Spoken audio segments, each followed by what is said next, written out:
Hello, good afternoon, and welcome to our second school board committee of school culture and climate. We are so glad to have you all with us this afternoon. For the sake of saying hello to everyone, we will invite everyone to just do quick introductions around. If you can share your name, your pronouns, what organization you represent, and your role if you'd like. I'm Tanya Ortiz Franklin, so proud to represent South LA and the Harbor Area Board District 7, and happy to chair this committee again this year. And we'll start all the way over to my right, board member.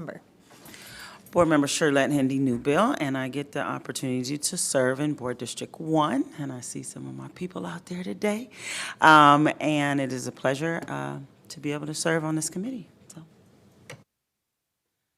Good afternoon. Dr. Alfonso Webb, Senior Director for the Division of School Operations. I'm here serving in place of Andres Chait, the Chief of School Operations, and glad to be here. Good afternoon, everyone. Joel Cisneros, Executive Director for Student Mental Health and Wellness Services here at LA Unified. I think Ms. Grego will be with us shortly. We're just doing quick intros. I know you just sat down. No worries. Your name, organization, pronouns, and role. Hi, my name is Lena Johar. I am with the Office of Violence Prevention at Los Angeles County Department of Public Health. I am the Program Coordinator for School Safety Transformation, and my pronouns are she, her, hers. Hello, everyone. I'm Carlos Valle with Community Asset Development, Redefining Education, or CADRE. I'm co-executive director, just bringing the voices of our South LA parent members, and my pronouns are he, him, his. Thank you.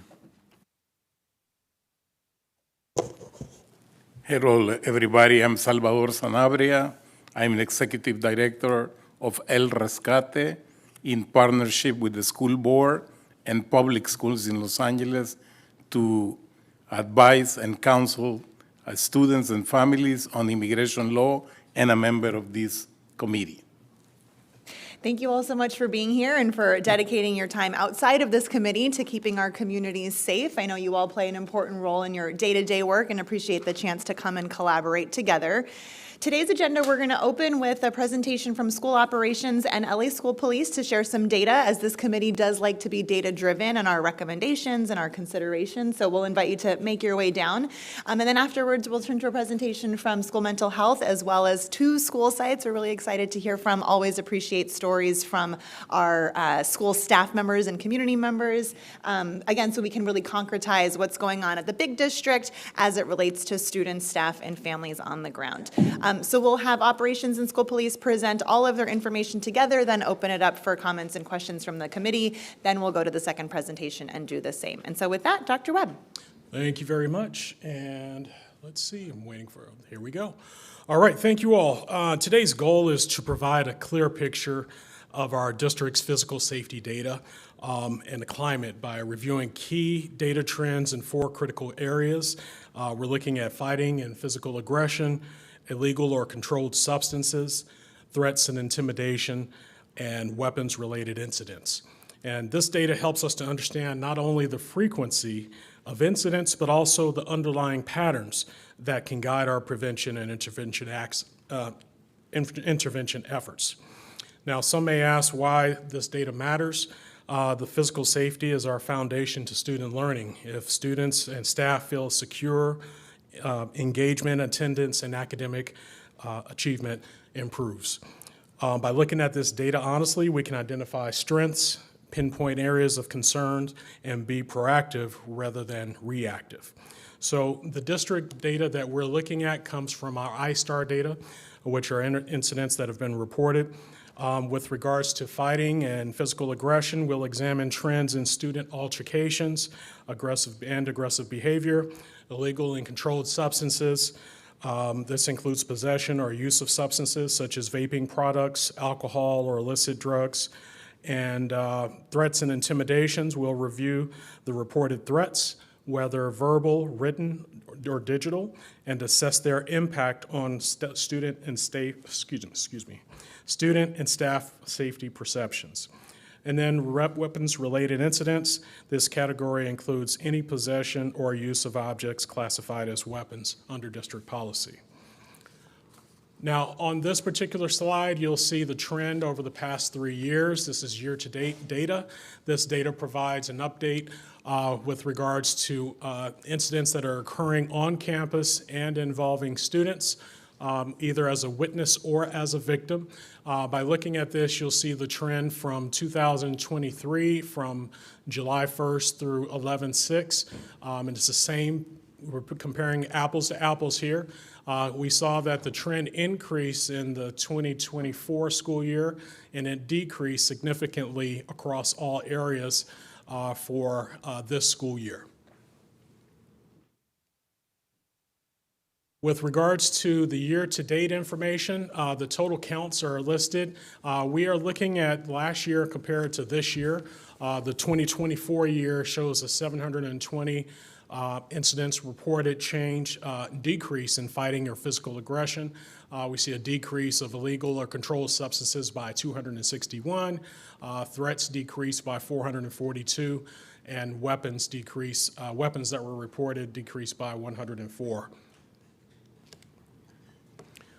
With regards to the percentages, this looks at the ratio of incidents to students based on the enrollment. This is also increased. So when we look at the breakdown, this is per capita or per 1,000 students. We see that the incidents decreased significantly over the past couple of years, and you see the difference across all of those have decreased significantly.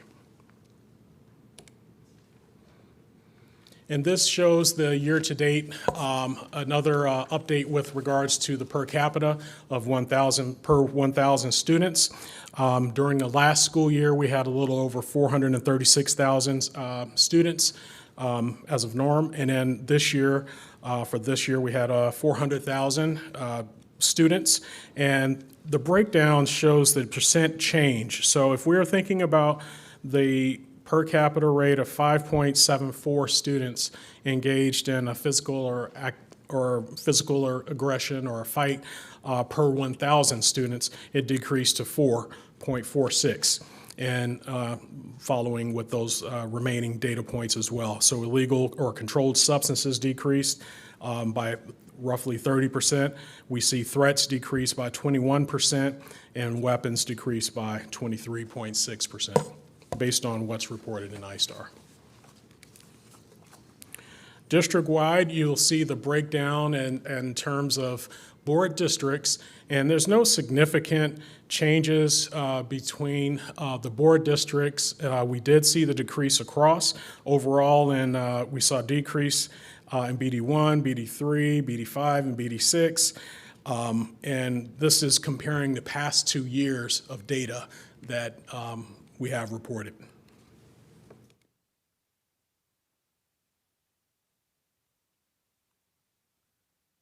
This one also shows the board district, ISTAR data by board district, and it basically breaks down one particular board district increase, but for weapons, just in BD2 and BD3 remain consistent. So the takeaways. These are the areas that we're looking at in terms of where we can utilize this information to help us in guiding our efforts. Overall incident reduction indicates a positive impact of safety measures. When we look at the preventative measures, whether it's the Every School Safe modules that we have implemented, the outreach with parents, families, and staff members, the year-to-date data shows a decrease in major incident categories. Now, in terms of fighting and aggression, that dropped by 22% per 1,000 students. So, and then you see the rest there. I don't want to read it all to you, but these are really some good news for us in terms of the efforts that have taken place. Now, adjusting for enrollment confirms the progress.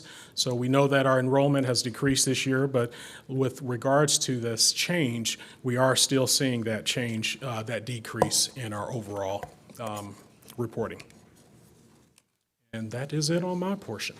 Awesome, thank you. And welcome, Ms. Griego, to the committee. I was sharing that both data sets will be shared before we ask questions, and maybe just as we're transitioning, can you share how ISTAR captures incidents under Ed Code versus we're going to see police data capturing crimes? Just like, what are the two different things that we're looking at here? Got it, got it. So within iStars, these are reports that are reported by administrators during the school day. They involve situations in which if a student is engaged in a fight on campus, it may be captured as administrative follow-up as opposed to criminal follow-up. And so this data may not necessarily show the same exact data as the school police data because it's looking at it from a criminal perspective versus the administrative perspective. So that's why there would possibly be a discrepancy in the reported incidents. Thanks so much for that clarification. I'll welcome up our Deputy Chief.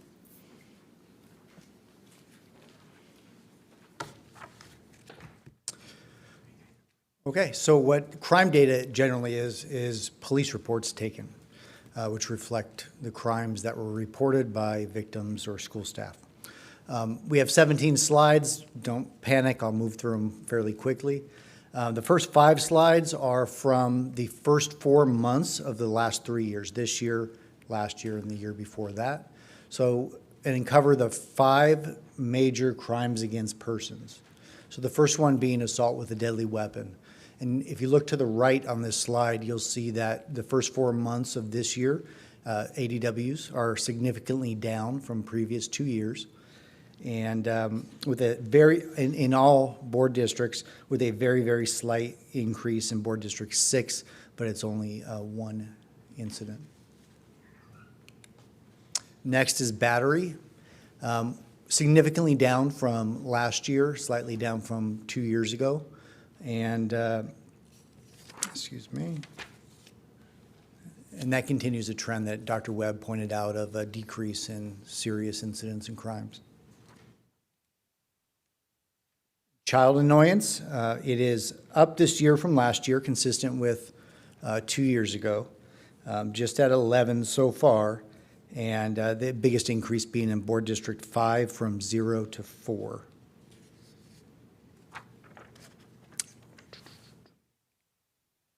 Criminal threats, and this includes our mass school threat calls, significantly down from the previous 2 years. Sex offenses, again, significantly down from the last 2 years, most notably in Board District 5, down from 11 to 2.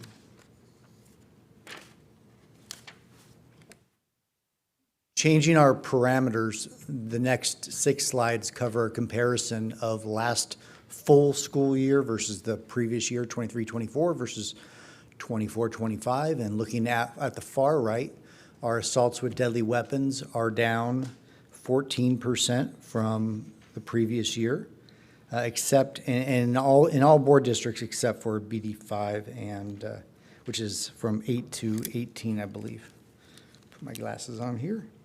Yeah, just in BD5, we've seen an increase. Not to pick on any specific board districts. And then moving on, we have our batteries. These are up, increase of 15%. And Board District 5 is the only one that's down.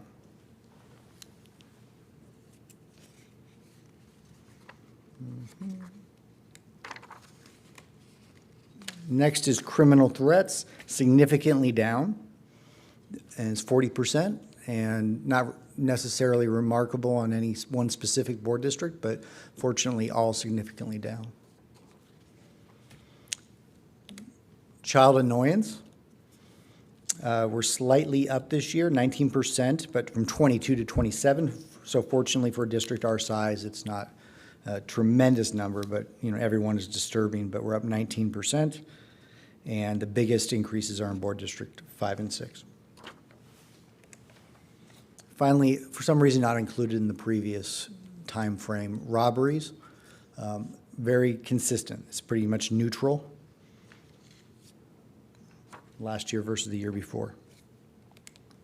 And I believe finally, sex offenses, up 22% from 41 to 50 last year versus the year before, and increase in board districts 1 through 4 and a decrease in 5 through 7.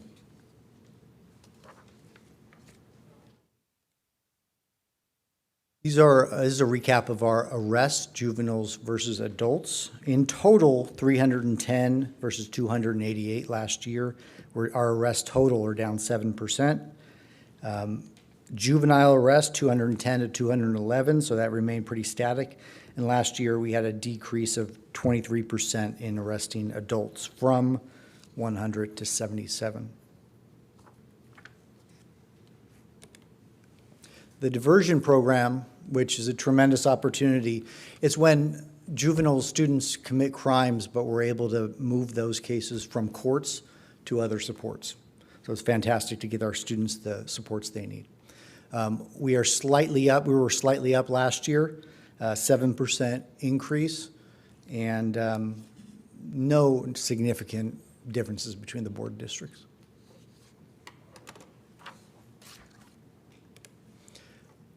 And this slide, all it meant to me was in 2023-24, it started a lot of diversions in the first 4 months, and then it slowed down.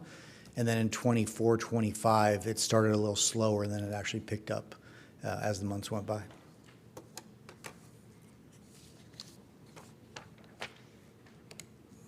Final 3 slides will cover weapons. Comparison of last year versus the year before. So for handguns, we recovered 17 handguns on campus last year as opposed to 13 the year before. That's an increase of 31%. And board districts 3, 5, 6, and 7 saw an increase, with board district 1 seeing a decrease. Next slide is knives, recovered on campus. Exactly the same year to year. Up in BD 4 and 7. Let me double check. Yeah. And board district 1 had a very significant decline. And then finally, other weapons. These include sticks, bats, BB guns, pepper spray, tasers, ammunition. We're down significantly from last year, or last year was down from the previous year, and about 34%. That'll do it for me. Thank you so much. In a lot of ways, it sounds like good news from both of you, which is helpful because I think folks come to our office and share concerns. And so looking at the data, we can triangulate, what we're hearing qualitatively and what we're seeing quantitatively. So with that, I know it's a lot of information, but I want to open it up to my colleagues for questions or comments for either Dr. Webb or Deputy Chief. Carlos, you want to go first? I'll go backwards, so I'll start with the Deputy Chief. Outside of 2 slides that specifically stated on campus, I'm wondering if all the other incidents, if you're tracking what's happening off campus versus what's happening on campus. I'd love to understand the on-campus situation more clearly. Yeah, in collecting this data for presentation, I was told that our current records management system, which is fairly new to us and has been quite a beast in implementation, doesn't necessarily bifurcate on campus and off campus. That's an issue that I've brought up as needing a change because it's clearly an important data set. So no, specifically where I pointed out on campus, we verified on campus, but a lot of those arrests, for example, specifically adults, those are going to be majority off campus. Thank you so much. I have a question for Alfonso, sorry. So I know you weren't here last time, so I don't want to make it unfair, but we had really robust tiered fidelity index data. And today, the data you're showing on all these incidents, broken down wonderfully, it feels like looking at both data sets creates an opportunity for more robust implementation and amplification of restorative practices in PBIS. Do you have a look at that, where we're looking at, hey, there may be a gap, we could see an opportunity to increase restorative practices because there's more fights happening at this school or these specific schools. So I think there's something there, but between both presentations, I don't know what's there, because really, where can we bring in more of the tier 1, tier 2, tier 3 practices through the look of the data you shared today? Thank you very much for that question. The TFI, or Tiered Fidelity Index, is an excellent measure for us to look at what type of restorative practices are in place. I don't necessarily have that in today's presentation, but we could follow up and do a comparison or analysis of those schools that are doing really well with these efforts and looking at that data, because that is really gets down to the climate of a campus, and we want to make sure that it's matching. And so that is something. We are seeing more schools that are getting platinum and silver gold status, and so this is really something that's we want to continue to push.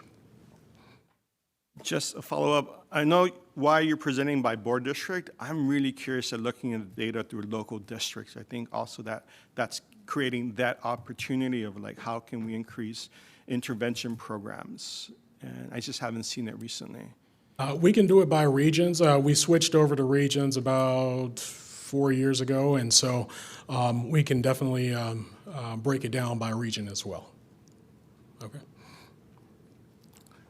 That's a great point. And I know something the board has also talked about is like community of school. Even though we're not using that as much, I think it gets, even narrower, the family of schools, as it were, 15 to 25 schools in a neighborhood.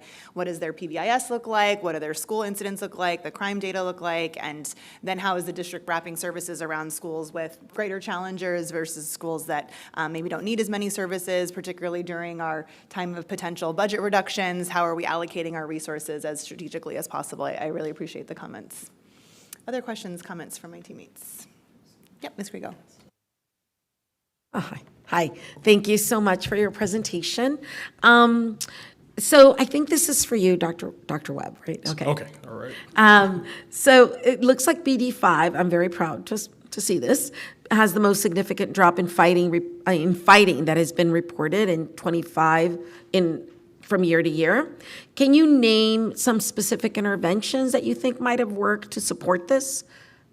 With regards to the specifics that have taken place that made a difference in that particular region, we don't have the specific right at this moment. That is something I can reach out to our region. The bulk of the schools that are in BD5 are within Region East.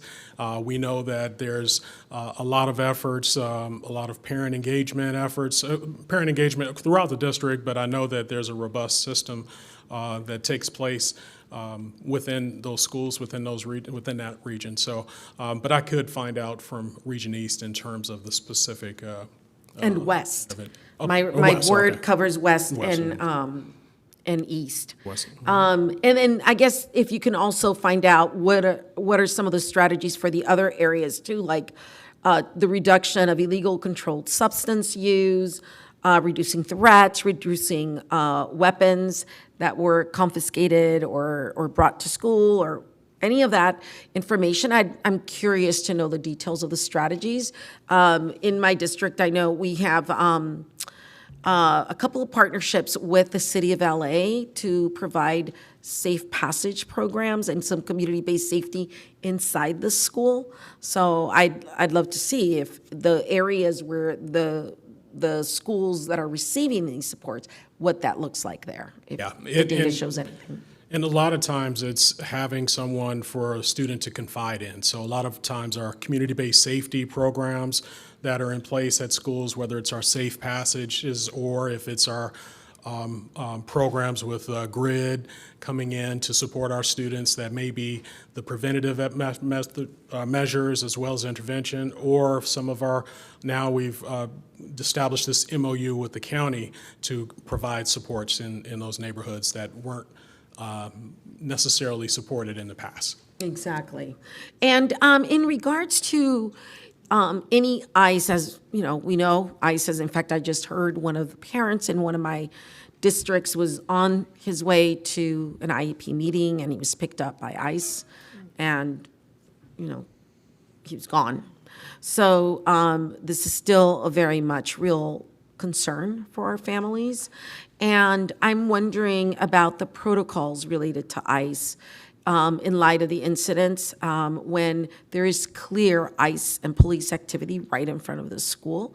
If you could share what some of those protocols are, if it's, as you know, like it happened in Santee, where it was Definitely. right on the street. Yeah, definitely. And that was a sad situation there in front of Santee. I know that our superintendent has written a letter to Pam Bondi, in terms of these types of enforcement activities occurring, asking for them not to occur around schools during a school day. So when it comes down to us, in terms of the training, we are working, we've already trained our principals this week on a refresher in terms of what types of approaches their staff should do if ICE is, or immigration enforcement is taking place either at or near a campus. And so we specifically highlighted different things, steps to do. So first thing is contact a supervisor or administrator. By contacting that supervisor, if it's a Beyond the Bell staff member, or if it's a back to school night, we want to make sure that folks know what to do. And realistically, we want to make sure that kids remain calm in those situations. We will protect our students by, we protect student information. There must be legal justification for any type of involvement at that school. So we do work closely with our Office of General Counsel anytime this occurs, as well as we contact school police. Because there have been situations where it's been unverified if it is actually Customs and Border Patrol, if it's some other type of operation taking place. And what, you mentioned police, I'm wondering, what is the role of school police? Like, why would we contact school police? We have two roles. One is our communication center being a hub of information sharing. So we'll get information from the community, from schools, from operations, a variety of sources. And then we make sure that we communicate that to operations. We send an officer out to either confirm or deny what's happening, and then to contact that school and say, hey, look, this is what I saw. This is who, it was actually the sheriff's, not ICE or anybody else, Border Patrol. And we don't intervene in their activities, but we do report back to the school so they can make informed decisions about what they want to communicate to their parents. And overwhelmingly, we don't really see a whole lot by the time we get there. And when we do, oftentimes it's local law enforcement. Okay, so you do not interact with ICE? No, they basically have a posture where they choose not to. So we make careful observations of what they're doing, who it is, and then report back to the school, and they can decide how that will impact their operations. I appreciate that. I think, as you know, when it happened in June here, and what we saw was the opposite, right? Was that LAPD was, and I know you're not LAPD, but that's what we observed, was LAPD interacting with ICE and actually protecting ICE, not folks who were, there to protest. And so that's always a concern that we have, and something that our students bring up a lot, and the concerns that they have when we're saying, oh, we use school police to in this part of our protocols to call school police. They want to know, like, well, wait a minute, in what capacity? How are they, interacting with ICE, et cetera? I will say, in meeting with LAPD and knowing their practices is they will respond to every call where they're called. That's their protocols. They will attempt to keep the peace because it involves their Angelinos, as well as if ICE is, I would say it this way, under fire, there is a duty to protect life and keep all people from being injured, but not to assist in their any enforcement action, but to keep the peace and protect life-threatening situations. I thank you for saying that, and yet that's the opposite of what we observed. But I'm saying this just because I want to share what I've been hearing from our students and our families and their concerns, and I want us to all recognize and acknowledge that this is a fear. Now, what about in terms of, and I know we're going to be hearing from mental health later on, but from your perspective, how do you interact with our mental health division or to keep our students physically safe?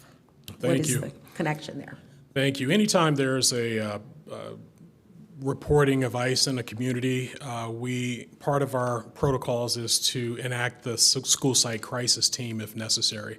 And by doing so, if there's a need for any mental health support, if kids are triggered by those particular incidents, even reports, or if they hear about something through Citizen App, which they, may hear and may be valid or not. Sometimes that can trigger a lot of angst, a lot of anxiety for our students. And so we work very closely, hand in hand. We're good partners with our mental health team. Our regions can deploy their supports. And then Joel, you can probably handle any additional. Yeah, so thanks for the question. And we'll actually, in the next part of the presentation, we'll hear from a school site what they're doing on the prevention side. But I think the question is around crisis response. And like Dr. Webb mentioned, we are part of a weekly call where we're planning with various partners. And then we'll also have a whole protocol around making sure that we're working closely with general counsel when there's a need for support, especially legal support. Because oftentimes the situations show up to us from like a legal standpoint, but we always think about the social-emotional component, and we assigned a mental health person to help triage and coordinate services. And the last thing I'll say, I know the team has also worked really closely with developing monthly workshops for parents and caregivers around, we call them Rooted in Resilience. I know you've heard of them, and hopefully the public has as well. And really the purpose of that is as well, just like how to be prepared in a moment of crisis, because we know when a crisis hits, you're kind of on instinct, and we want to make sure that those skills that they have learned kick in and are able to act accordingly. All right, thank you so much. And then I know I'm going to give other folks a chance. Just one last question. One of the issues that I have heard about in my district is unhoused folks who are outside of the school or, on the across the street. How do we handle those situations in a way that does not criminalize unhoused people and also models empathy and compassion for folks who are experiencing this? Definitely. When it comes down to looking at the challenges that we're facing within LA County around homeless or unhoused populations, specifically around schools.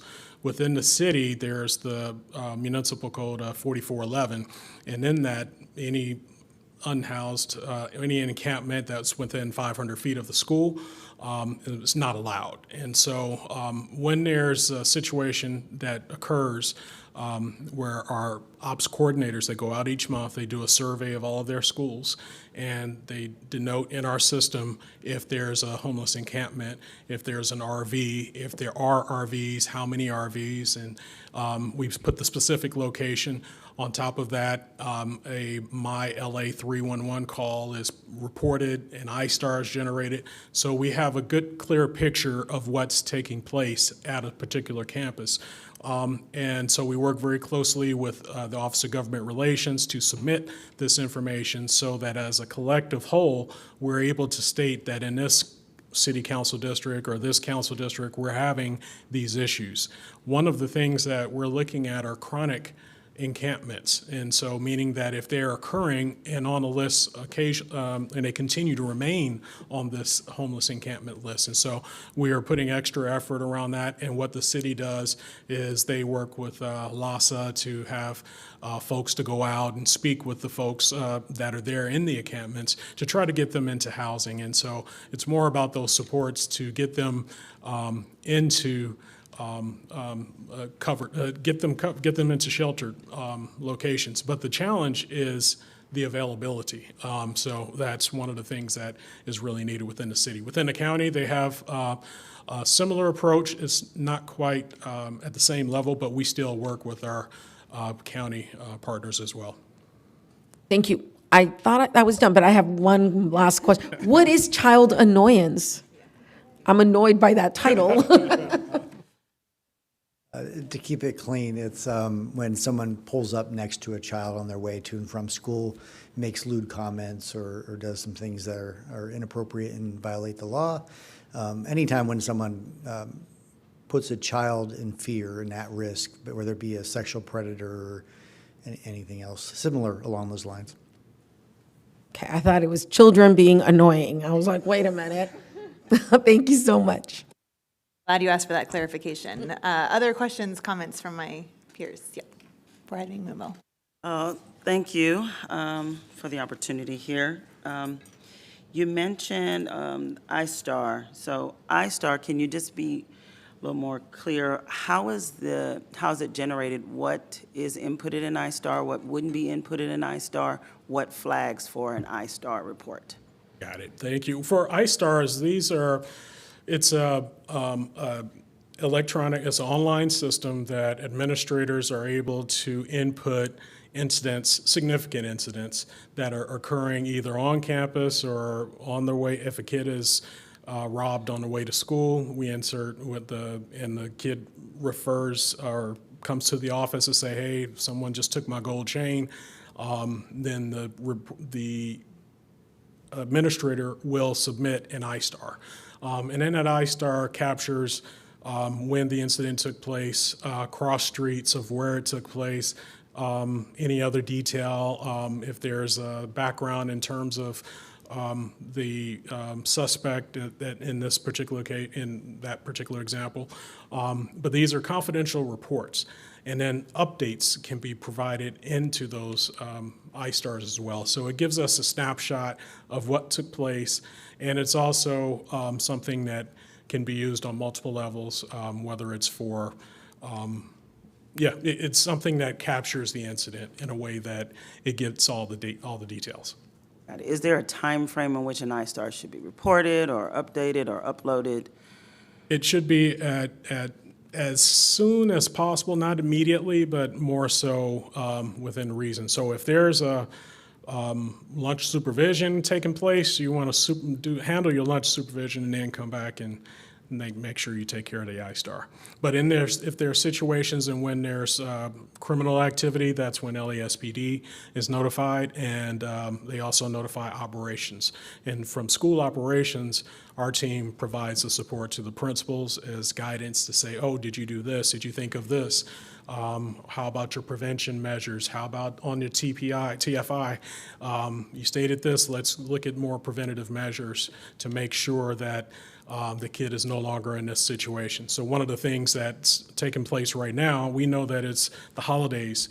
A lot of times during the holidays, a lot of robberies can increase, especially after Christmas. We know that we don't want kids to be victims, so what we'll do is remind folks, the kids, to put their phones down, take the earpods out, eyes up, phones down. That's really tuck your chain. You know, you don't need to floss, don't need to carry on with gold chains out in the public. And so it's really important that kids are aware of their surroundings. Got it. And then in the comparison data, you mentioned juvenile versus adults. Are these adults meaning age 18, or are these adults near a site of a campus? That'd be 18 and over and not bifurcated by on or off campus. Got it. And then you mentioned the diversion comparison. Can you explain a little bit more about our diversion program, exactly what it is? How is that referred to, or how do we use that program? Yeah, we have a very robust diversion program, and what it is almost all misdemeanor crimes and a lot of felony property crimes are what's called divertible. And there's a matrix we use. Is number one, the victim has to be willing to have it diverted. We do believe in victim rights. We don't take that from them to forward a diversion process. But most of the time they are most of the time victims are amenable to that. They just want something to happen, some resolution. So what we do is the matrix includes, has this youth been diverted before and has it been successful? If they don't show up numerous times, we wouldn't use the diversion program because those supports aren't being utilized and aren't effective, so we go a different way. So, I mean, tremendous amount, you can see the arrests versus diversions. It's like 3 times, if not more diversions than arrests. Our goal is always to not criminalize youth, but also to respect the seriousness of the crime as well as victim rights. Got it. And you broke out weapons, you put handguns, you put knives, and then other weapons. Now, is this all separate, or is it a collective space where all of these lie, or what is other weapons? Well, the other weapons are, and we had it broken down to brass knuckles and rifles, which are zero almost.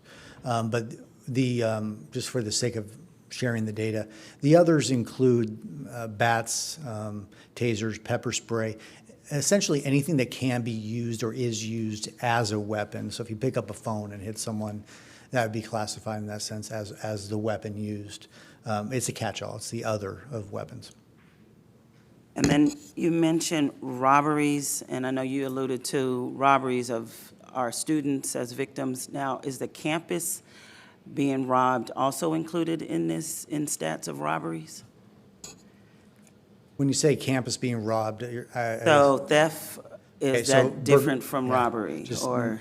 terminology. So, Yeah. yeah, burglarized, yeah, that's different. Robberies are when a property is taken from a student or someone else that we deal with by force or fear. That would be a robbery. Most of them are off campus during safe passages. And the presentation didn't cover burglaries, but they're fairly consistent with previous years, with loss being slightly greater. Loss currently being slightly greater? Yeah, last data I looked at on property crimes is the number is fairly consistent. And I can get this if you want it, so I don't have exact data, but the last time I looked at anecdotally, I looked at some numbers, but just off memory, the number of burglaries, the number of grand thefts, larger thefts, such as copper wire, is fairly consistent, higher than we would like, but fairly consistent, but the loss is greater. Assigning a cause and effect to that is difficult, but perhaps they're spending more time at the facility, at the site, doing what they're doing rather than knowing law enforcement's coming and getting in and getting out. Right. And I appreciate you saying that too. And I know Griego brought up the point about our ICE and our students in fear and wanting to, and I appreciate the distinction between our school police and LAPD, because school police, I know you guys have been advantageous in protecting our property, right? Protecting our school sites and being able to come out when alarms have gone off. And I know that has probably changed now that an alarm go off. I don't know what the response time is for a campus, and if that may be contributory to maybe some, like you said, they may have more time on a site versus not to be able to take items from the campus. But to the point, I did want to elevate as we talk about safety and the role of our school police. And I know we had opportunities in June when we had our graduations, and I know there was a role that you guys played in our graduation in protecting our students. Could you share a little bit about that? Because that was something that was kind of different, I think, for our school sites. And I know as we go into this phase, we don't know what will happen, but what will your role be as we come around to our spring again for said time of year for graduations? Okay, so for graduations during the day, we're not at the sites, but we do provide high visibility, and we do communicate anything we see that operations may be interested in, as well as the school administration. So it's the visibility, and I think what happened last year, and I predict moving forward, is parents and students were happy to see us as they knew we were there for them. We don't do, obviously, general law enforcement of our communities. We're there solely for our students and our staff. I think that's been recognized by them. We appreciate the ask that we, and then at graduations, during non-school hours, say a high school graduation, we're assigned to those. We work closely stay in our lane, our role of law enforcement, but people felt, based on feedback we got, comforted by our presence. And again, we tend to be, smile and be friendly and you really enjoy the school community and let them know that we're there for them and not for any enforcement action related to our federal partners. I want to say thank you again for that. Thanks. Thank you. Other questions? Salvador? Thank you to both for your reports. My question is more general. Given the current climate created by immigration policies in the country, how do you see the engagement of the communities neighboring the schools in terms of cooperation with police, school police, and school administrations in terms of reporting or preventing incidents that will put at risk the safety of our students and staff? Okay, no, I'll start off. With regards to our role is, first of all, is the education. We want to make sure that our parents are aware of their rights. And so we host Know Your Rights presentations for parents. We alternate on Fridays. Each Friday, certain Fridays, it'll be in the morning, and then other opposite or alternating Fridays, it'll be in the afternoons to help give families an opportunity to log in on those webinars. And so after knowing their rights, we also have different partners. I know that El Rescate is one of our partners to inform folks of their particular rights. And so within those trainings, it's really critical that parents are engaged and they understand that they can trust the district, they can trust the vetted partners, and they can be able to get legitimate information that will help them in terms of whether it's the appropriate legal supports or if it's also situations in which they are detained. We do have supports in place, whether it's transportation support for the children or food support or even referrals. So there's a lot of things that we do to make sure our families are aware and can get the necessities. The school police department is apolitical. We take things at face value. If somebody in our community, whether they be a parent or a staff member, or a student, or a neighbor calls and they're feeling insecure about something, we will respond. You call us, we'll respond.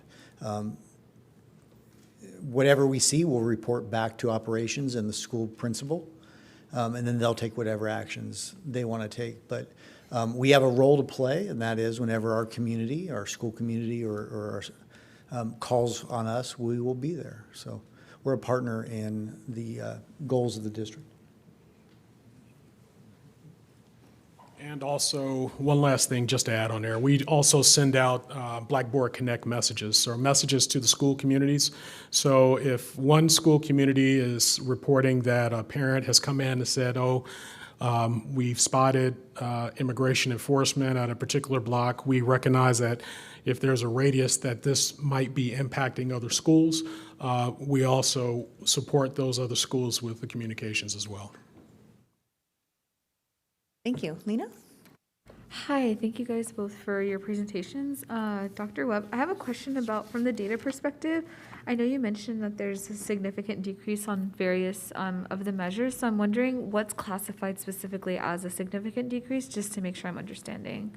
For me, I'm a former AP stats teacher, so I look at significant, I look at the data in the perspective of if it's statistically significant.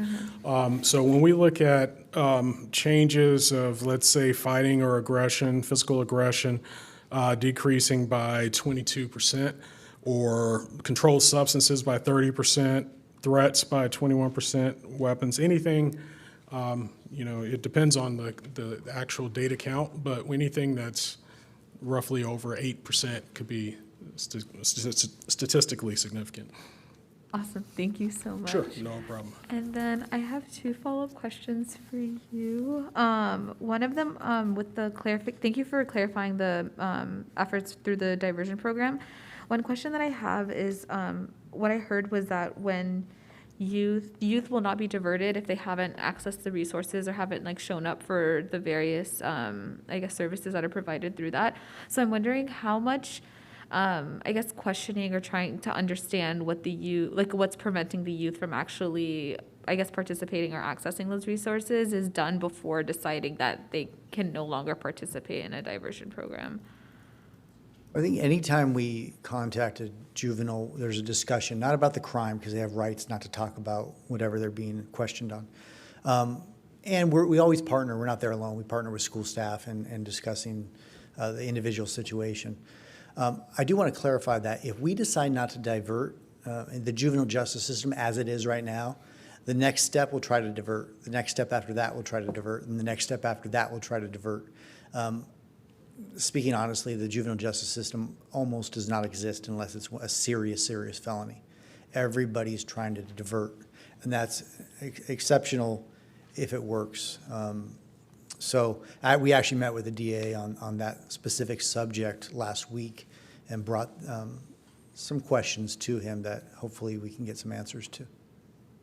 Thank you so much. That was a great clarification. And then the other question that I have, for the sex offenses, when we're comparing the fiscal year 23-24 and fiscal year 24-25, there is a mention of for board districts 1 through 4, there's an increase. I'm wondering if there's an indication as to why, or do you think it's just potentially due to more reporting? Like, were processes changed to where people felt more comfortable reporting, or like, I don't know if, I know it's hard to pinpoint exactly why, but I'm wondering if there's any like insight that can be provided. That's why I said it was odd. I Yeah. have no idea. Okay. Maybe it's the same question that was asked before, that those particular schools might be doing something different. We're not to a level of data analysis, to that level of data analysis yet to answer that. Awesome. Thank you. Thank you both so much. What a robust dialogue.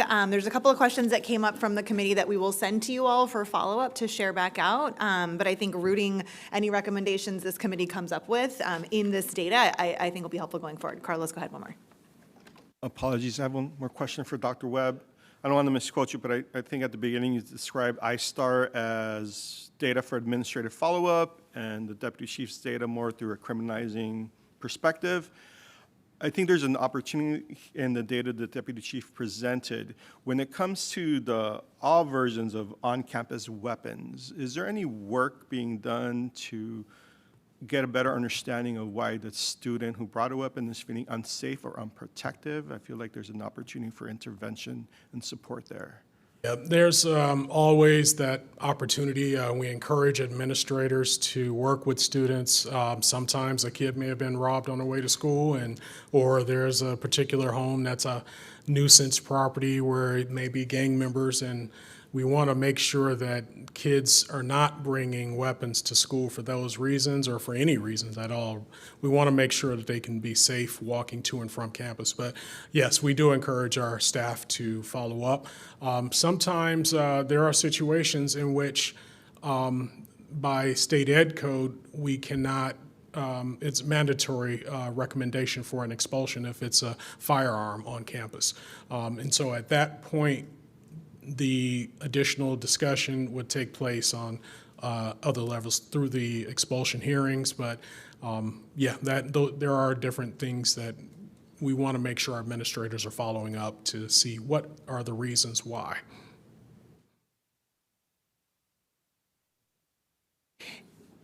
Sure, no problem. On the iStars, I just have to ask, because as he asked that question, what is the amount of time it takes to do an iStar? Because I know that's an administrative role. What kind of time does it take? Is it, quick here, or what's the time frame? It's usually about anywhere from 10 to 15 minutes. It depends on how detailed. The description and the time, it's not a long process.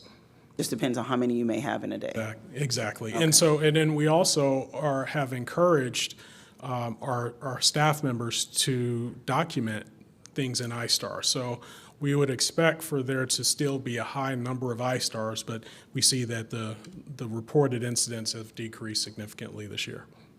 Got it. Thanks. Thank you both so much. Really appreciate your time in the presentation. And with that, we will transition to our next presentation. This committee does look at school culture and climate. So today, I think, is a good example of that combination. We'll invite up Dr. Malhotra and have several presenters, including from Crenshaw High School and from 93rd Elementary. We're really excited to hear from you all. But we'll turn it first to Dr. Malhotra from our school. What is your official title, Dr. Malhotra? Chief Medical Director. Thank you. And we'll bring up your slides right now, too. Thank you for being with us.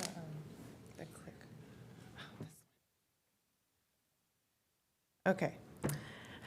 Good afternoon, everyone. My name is Dr. Smita Malhotra. For those who don't know me, I'm the Chief Medical Director for LAUSD.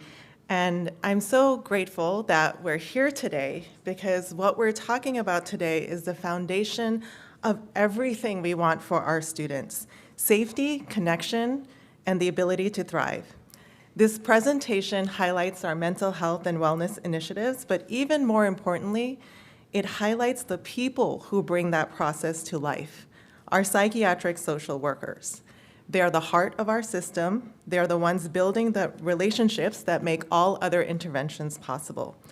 And when we talk about mental health in LAUSD, we aren't just talking about services. We're talking about community, a community that sees children, understands their needs, and stands beside families in moments of challenge and in moments of hope. Our programs are built around a simple truth. Students do better when they feel connected, families do better when they feel supported, and communities do better when they work together. Our PSWs build those connections every day. They check in with students who seem a little withdrawn, they're greeting parents at drop-off, they sit with teachers who are worried, and they create a sense of belonging on campus that helps young people feel safe enough to learn, open up, and grow. This isn't a program. This is a community network woven into the fabric of our schools. And when we talk about building a culture of care, it means creating environments where every student feels known, valued, and supported. Our PSWs don't just provide counseling. They model kindness. They build relationships. They help schools become places of wellness where it is a part of their daily experience, not just an add-on. A culture of care is built in the small moments, and these small moments are what shift entire school climates. Last year, over 60,000 students were connected to mental health across our district. That number reflects more than just service delivery. It reflects trust. A student walked into a wellness room because a PSW made them feel safe. A parent said yes to counseling because someone took the time to build that relationship. A teacher reached out because they knew they would be met with empathy. Every one of these 60,000 connections represents a moment of courage and a PSW or staff member who met that courage with compassion. Our assessment process is comprehensive and holistic. We don't look at a child through the lens of systems. We look at the whole ecosystem around them. We consider risk factors, protective factors, attendance patterns, social influencers of health, and family context. And I want to highlight the line on this slide. Risk factors aren't predictive factors because of protective factors.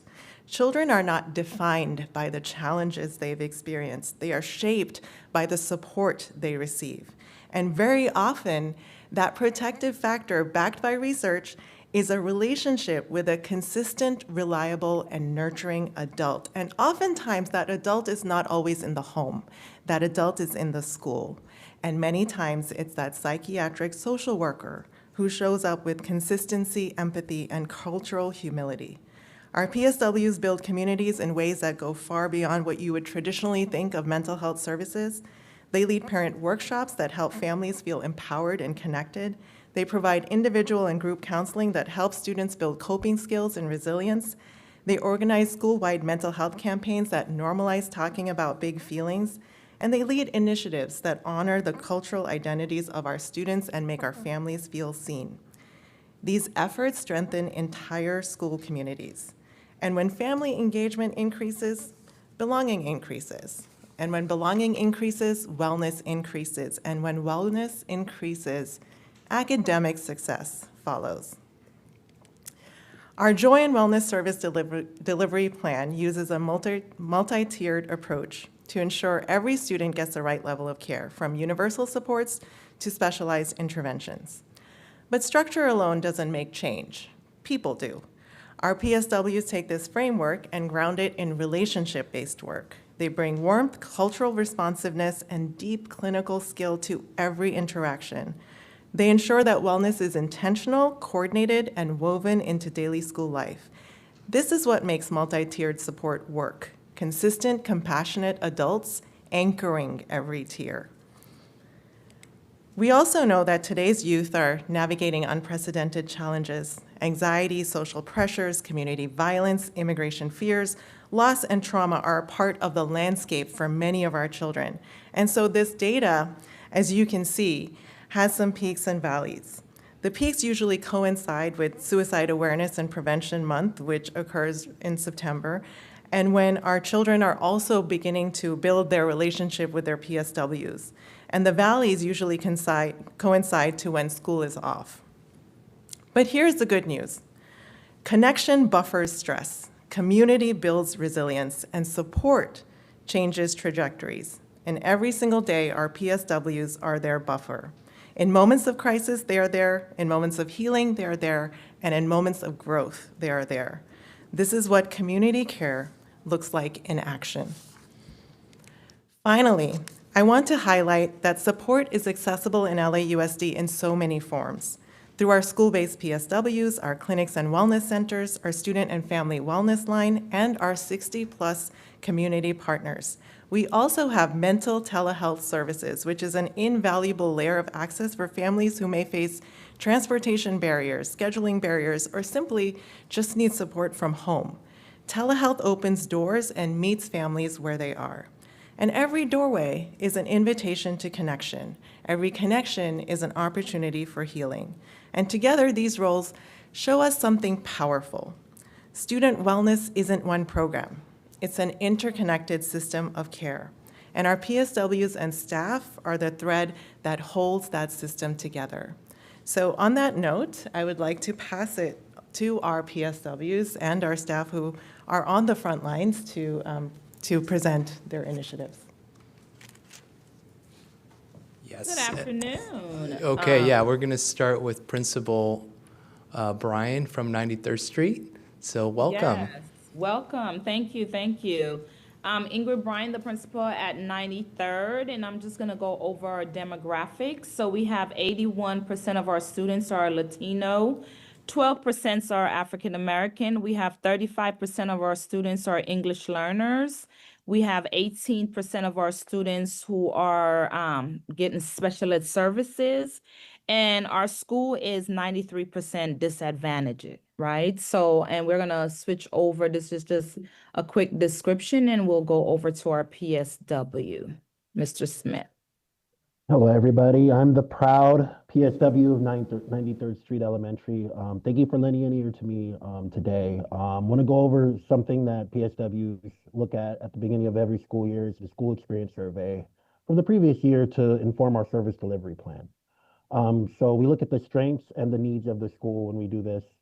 So one strength we can see on the numbers reflected here are that parents feel very informed and involved within the school. And I want to give a huge shout out to Ms. Ingrid Vieta, our community school coordinator, who is in the meeting as well, for building that relationship with parents. And, you know, her amazing parent center definitely keeps them involved within the school.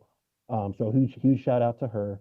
So one of the needs of the school that we see are students don't feel connected to the school as much as the parents do.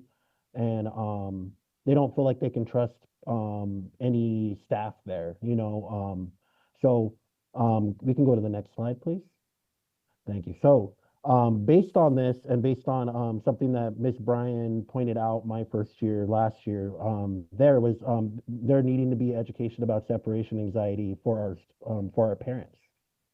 So I did a parent group the first 3 weeks or 3 months of the school year. We just ended it a couple of weeks ago regarding separation anxiety. We talked about, as you can see on the first slide on the top there, we talked about cortisol being high in the mornings.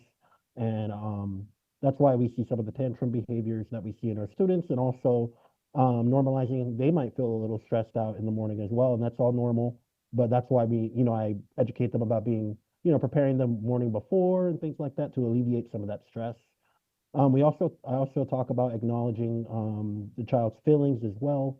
I have a script there to kind of let the child know, it's okay to feel this way, and just kind of reassure them. Because one thing I talk to the parents a lot about are we're the model for our kids, so we need to model the calmness that we want to see in our children. And as you can see on the slide as well, I have the flyer that I put out. So like I said, the workshop was the first 3 weeks. I usually provide donuts and coffee and also provide a Zoom link for the parents as well. This is something that I collaborated with Ms. Vieta and the Parent Center on scheduling this group. And also I collaborated with the LAUSD translation unit. Because as Ms. Bryant said, 35% of our school is monolingual Spanish, so I definitely wanted to provide those services for the parents. I don't have any anecdotal data, observational data per se, but I would say that 12 parents have attended on average, and it's been an open group, so it hasn't been the same parents each time. And parents stay afterward and fraternize and seek consultation. And that was the main purpose of my of the group, is I really just wanted to raise awareness of my position and destigmatize my the field of social work. Because a lot of our parents, they hear social worker and they think, oh, they're going to take my kids away. But I wanted to let them know, like, hey, I'm way more than just that. Yeah, so I think I achieved that goal based on some of the relationships that I've developed from the parents, and I'm big on momentum, so I wanted to continue. Now that we're done with this, I wanted to continue with another parent group, which is on the next slide. So Parent Focus. So FOCUS is an acronym that stands for Families Overcoming Under Stress. So FOCUS is a multi-tiered trauma-informed intervention created by UCLA Health. It's 7 sessions, 90 minutes long. And as you can see, I really want to put a name and a face to the parents. I want them to know each other by asking who you are, what's your occupation, what's your hobby, and also having them create the group rules. I want it to be their group. So I want them to create, make it their group by making the rules. So some areas of focus are emotional regulation, communication, goal setting, problem solving, and managing trauma and loss reminders. So these are all very important things. Can we go to the next slide, please? So the next slide is kind of just a snapshot of the first session, which is emotional regulation. We talk about something called the feelings thermometer, which you see on the left side. That's something that I teach students as well. So it kind of gives a common language, a common tool for both parents and students to use to talk about emotions. Maybe they can't say what they're feeling, but they can say, I feel red, which is like very uncomfortable with their feelings, or I feel green, which is happy or calm. So it gives them that common language. And also, we, as you see on the worksheet on the left, we talk about children's emotions, but we also talk about parents' emotions. And I talk about, as you can see on the right, that, like I said before, the parents are the model for their children, and children, whether we try to hide it or not, children can sense how we feel, and I definitely push that to the parents, so that's something I'm going to collaborate with the LAUSD translation unit as well, because it's definitely a very valuable tool. I've already collaborated with Ms. Vieta and the Parent Center to schedule these meetings. So with that being said, I want to hand it to Ms. Vieta and see if she has anything she wants to add about any of the groups that she does, because I know she does great groups that is very holistic for the parent. Hi, everyone. Hello, board members. I do want to say 93rd is the community school. And as you know, community schools have an approach to be holistic. We take care of the whole child, which of course includes our families. And so I'm receiving the shout out, but really it's a team approach. We all work very well together here, and we're a community, so we make everything happen together. I did want to say a lot of our programming for parents and for students with regards to mental health and supports are all grounded on survey results. And so we study both the student experience survey, the parent experience survey, and other surveys that we do yearly. Based on those surveys, we formulate the needs for the parents that they have highlighted, as well as for students. And these often include mental health supports. And so we we make sure that we coordinate with our PSW. Mr. Smith doesn't give himself credit, but he is a figure at our school that is very well liked, both by students and by parents. And so, you know, at the beginning of school, right, like they're always asking, is Mr. Smith here? Is he coming back? So consistency of staffing is always one of the things that we ask. And I'm going to take this opportunity to ask board members to consider the consistency of staffing of schools that have PSWs, because I know for us, the kids are connected to Mr. Smith. They look for him, they ask for him. Parents do as well. And I don't know what we would do if we didn't have him. So I do want to say that. Our parents are very receptive now to hearing about mental health, to learning about it, but also implementing what they're learning at home. It's a 3-thing approach. Like Ms. Bryan also takes care of all of the academic lifting for our students and our parents. Mr. Smith plays a key role. And then we provide other services that also support that anxiety, right? Especially during this time. We do have protocols for ICE. Ms. Bryan does a school sweep very early in the morning at 6:30 a.m. Then teachers come in and patrol at 6:45 to 7:20. We take care of our community. We make sure it's clear before parents come. We deploy staff to the outside of the school as well when kids are walking to school, and we have initiated what we call the walking school bus. And we have personnel, including Mr. Smith, in the front of the school as well to greet students every morning. So we just want to make sure that the board knows how important our PSWs are to us.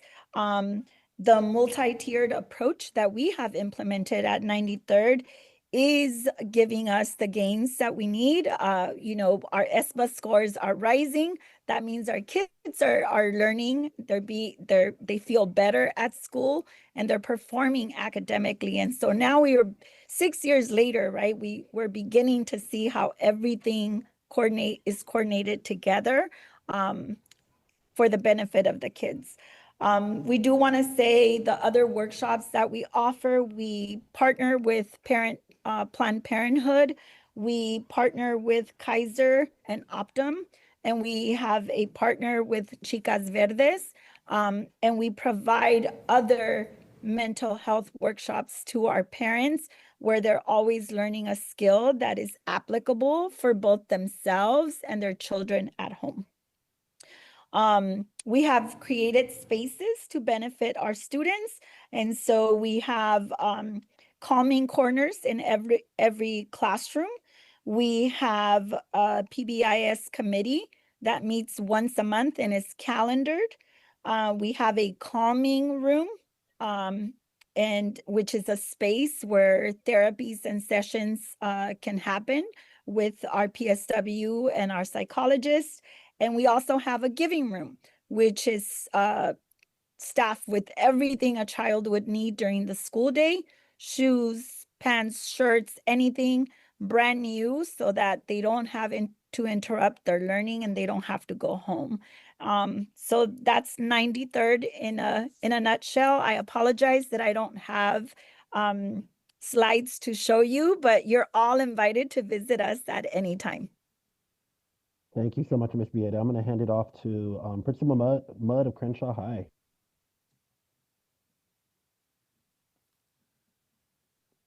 Thank you, 93rd, and thank you guys for having us here So our data, I just want to draw your attention to our demographic data. Crenshaw is a BSAP 1 school, but we do have a significant Latinx students, and within that, we have a percentage of international students who are unaccompanied minors, classified as refugees. Before the implementation of the BSAP plan, Crenshaw has always been a school largely comprised of African-American students. So I took that and kind of crafted my vision for inclusiveness. I'm very intentional about making sure our Latinx students and our other students feel and demonstrate that same Crenshaw legacy. And so as we go through the slide, you will see that we're very intentional in making sure that every student is a puzzle to that growing Crenshaw legacy or a building block to that growing Crenshaw legacy, and they walk away regardless of their demographics, regardless of what they bring into the schoolhouse, but when they leave, everyone has that same common, I'm a Crenshaw Cougar, and when you go out into the world, they're proud of saying that they were a part of the Crenshaw family, because we know high school is probably the most important time of a young person's life, because that's the last opportunity we have to make sure that they are functional and responsible citizens prepared for the world.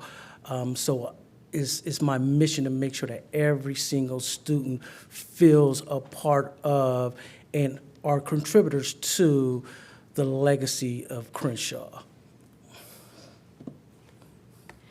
Good afternoon. My name is Victoria Jimenez. I'm a school-based PSW at Crenshaw. I started last year, and based on information that I received when I got here, when I arrived, there was a big focus on newcomer populations. There's an increasing population at Crenshaw of newcomer students, including asylum students, new refugees, and newly immigrated students. Some of these students have even completed their schooling in their home countries, but are so focused and so motivated to obtain education, they're willing to even start over. And they're so motivated, so focused, that we want to continue to provide that support here at Crenshaw. So last year, I created and implemented a student needs assessment to assess where their needs were and how inclusive they were being to the community of Crenshaw. On the left, you can see, do you feel supported? Around 64% of our students said yes, they felt supported. On the other side, you can see if they know where to find help. And confidently, half of the students that completed the survey said that they knew where to go. So based on that information, we wanted to show that, yes, for the most part, they felt very supported. They knew where to go, but it was an area where we needed to continue to grow in. Another major challenge that appeared to us was that once refugee students turn 18, they age out of eligibility of their program. They lose housing, they lose financial stability, and they lose the communication to these very important trusted caseworkers that they've lived with and been with since they've arrived. So that was something that was a concern to us, because it goes from one day to the next. They are basically left with everything that they've received once they've, all that support that they've received once they've got here. So we wanted to provide that support because it would affect the stability and leave them vulnerable and at risk, especially since their focus is to continue their education. So something that we've supported them with is, as soon as they arrive, as soon as they're enrolled, we make it a priority to meet these students. Myself comes in and meets with these students just to already have a familiar face. I provide the translation, connect them with academic counselors, school climate advocates, further resources to ensure that they know where to go, and if there's any, which there usually are, language barriers, they're able to communicate and take initiative and advocate for themselves, because we want them to be able to advocate for themselves, have these skills.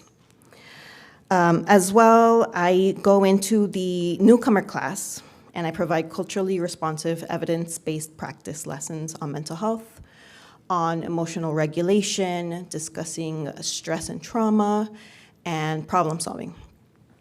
I also host a newcomers club once a week where the students can come together, share time during lunch, talk to each other, and also meet other staff and build relationships in a community. In January, when we experienced that threat of increased policing, aggressive policing of our migrant communities, Mr. Mudd said a quote that really stuck out to me. "The voice against undocumented peoples is loud, and it needs to be drowned out by the love and care of their Crenshaw family." Our goal as staff, our school, is to support newcomer students, all students, and ensure that they feel seen, they feel supported, because their needs are our needs. And we want to make sure that we can support, provide resources, and ensure that they get all of that support, because, yeah, as Mr. Mudd said, once they leave, they are forever a Crenshaw Cougar. Hello, everyone. My name is Claudia Romero. I am with Healthy Start. I am a Student and Family Resource Navigator Coordinator. I know it's a mouthful. So I'm part of the Wellness Youth Advocate Program. It's a partnership within LA's Trust and LAUSD Healthy Start. It's an after-school program that we have here. And we utilize the LA's Trust curriculum, and it helps us facilitate communication, connection, and community within the students. Sometimes we read surveys, we read data, but we're actually receiving the need of the student at the source. So when we talk and when we have this program, when we talk with the students, we're able to listen to them and actually have that one-on-one peer interaction with them. And we're able to collaborate with them and build resiliency, build self-esteem, build confidence through our modules. And one thing that we like to promote is the Wellness Center at Crenshaw. We want them to be resourceful, because even though we advocate as a team and we tell the students, we're old, we're adult, and they don't really care.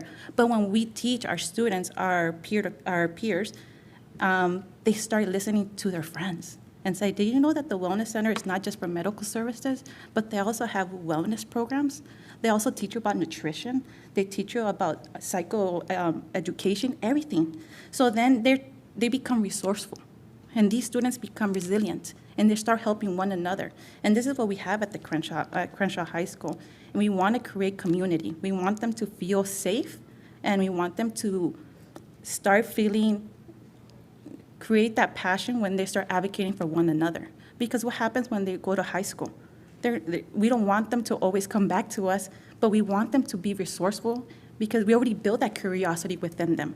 We want them to feel enough and be able to start looking for their own resources when they go to the college campus. And when they come back to Crenshaw, they start advocating to the younger students and tell them, "Hey, we have this at this school, we have this at that school." And this is what the beautiful program that we have. And what we also have, what makes this program extra unique, is that we pay them. We give them a stipend at the end of the day, at the end of each semester.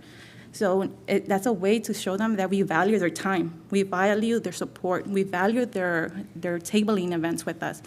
And the same way that we look forward to our pay, they look forward to that stipend. So, it's a great program. I'm very proud to be part of Healthy Start, be part of Crenshaw Wellness, Crenshaw High School, and also be have this partnership with LA's Trust. So I just hope that we can continue this program. Thank you, and I'm gonna pass the mic to Ms. Wu. Thank you. Hello, thank you for having us here today. I am Mrs. Ramisha Wu, BSTAT PSW at Crenshaw High School, and I've been serving there for 5 years now.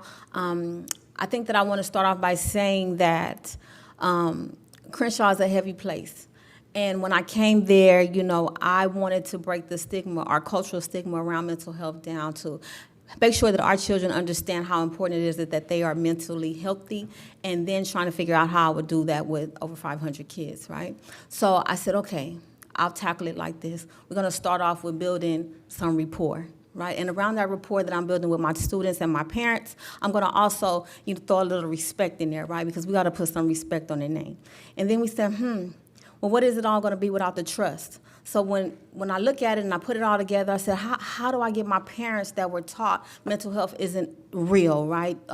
what happens in our house stays in our house. All these hard things, right? But I'm watching my kids suffer at school, and I'm saying, hey, we got to do something about this. So I started showing up. If that means outside at the drive-thru in the morning, hey, Mom, this is Miss Wu, I'm here. If that means showing up at the football game, because parents can only show up after 7 at football, then, hey, I'm there. If it means showing up at the principal, coffee with the principal, I'm there. So I make sure that I show up for my students. And what I've learned, with doing that is that the parents, they trust that I'm not there to harm their kids, but to help their children. So that has left an open segue for me to provide the supports that they need. So what you see above is that last year we discussed my crew on a middle school level, and I wanted to present to you today what it looks like on a high school level.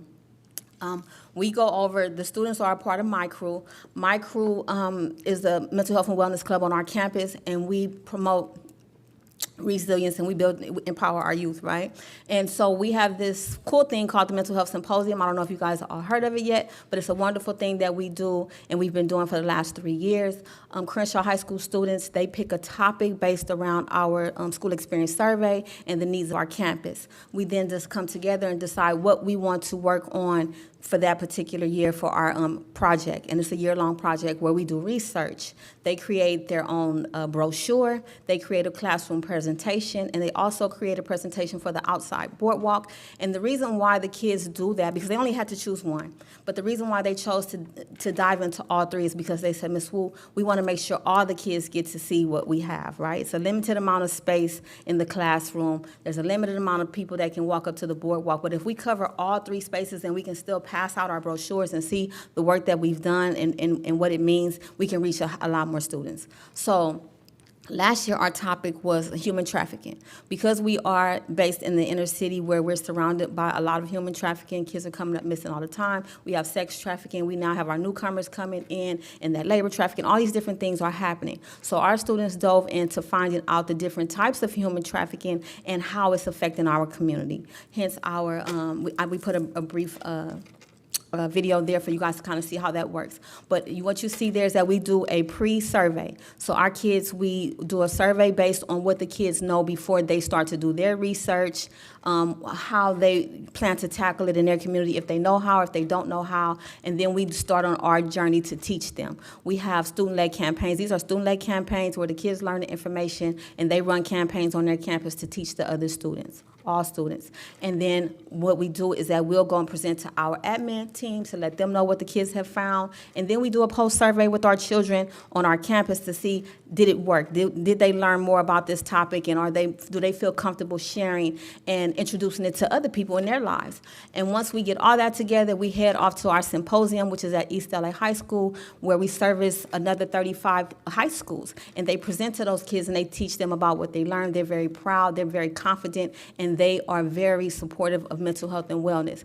And taking that back to Crenshaw, that's what unites us with our newcomers and our students of different cultures, because we want them all to be safe, we want them all to be well, and we want them all to feel respected and have trusted adults and students on their campus. So thank you for letting us present today.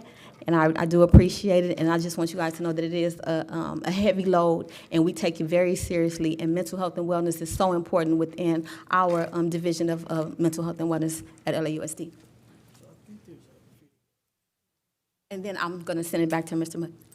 So we want to close, and I think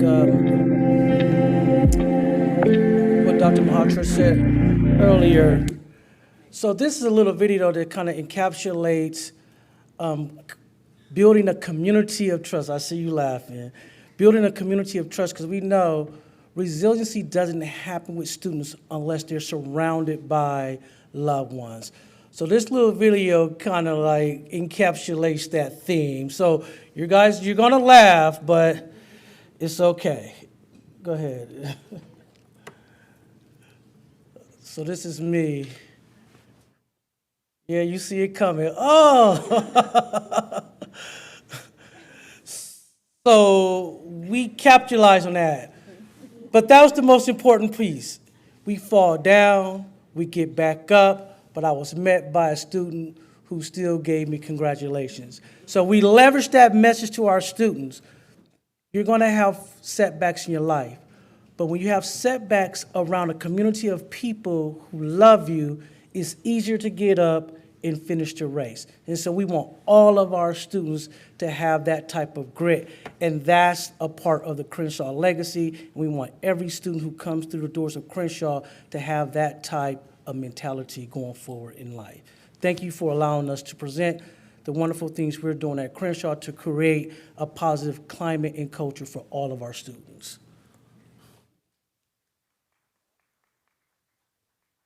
I think you all had one last slide, is that right? Yes. So now that you've heard about our initiatives around LAUSD, our call to action is simple: awareness, collaboration, training, and I'm going to add connection. We ask that you join us in elevating mental health as a core part of student success. Talk about it, champion it, normalize it, refer students, partner with us, and show up at our events, including what Ms. Wu talked about, our Youth Mental Health Symposium, which is entirely student-led and is so incredible, the things that they talk about. And that is on May 1st. And most importantly, let's continue creating the kinds of schools where every child feels, I am safe, I am supported, and I belong.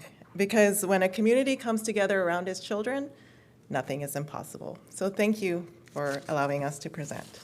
Thank you. And thank you to both of our school sites for being here. I'll turn it to my colleagues for any questions, comments for 93rd, Crenshaw, or our mental health team. Carla's ready. I gotta go. Okay, well, first, thank you to all of you for your presentation. It always just brings me such a smile when I hear about the wonderful work that you all are doing, how mental health is present in our schools and all the different folks that collaborate.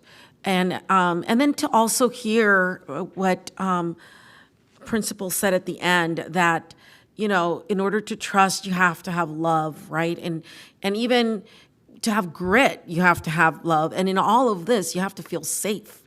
And that's what you were speaking to, Dr. Malhotra, was how you can't learn if you don't feel safe. And I've been pondering this question in my district, and for the past, I think, 8 weeks, I've been meeting with parents, with students, and with educators about this question: what makes you feel safe? And all the time, it begins with who you know. People know you, someone you can talk to, someone you can express your feelings to, people noticing you, knowing your name.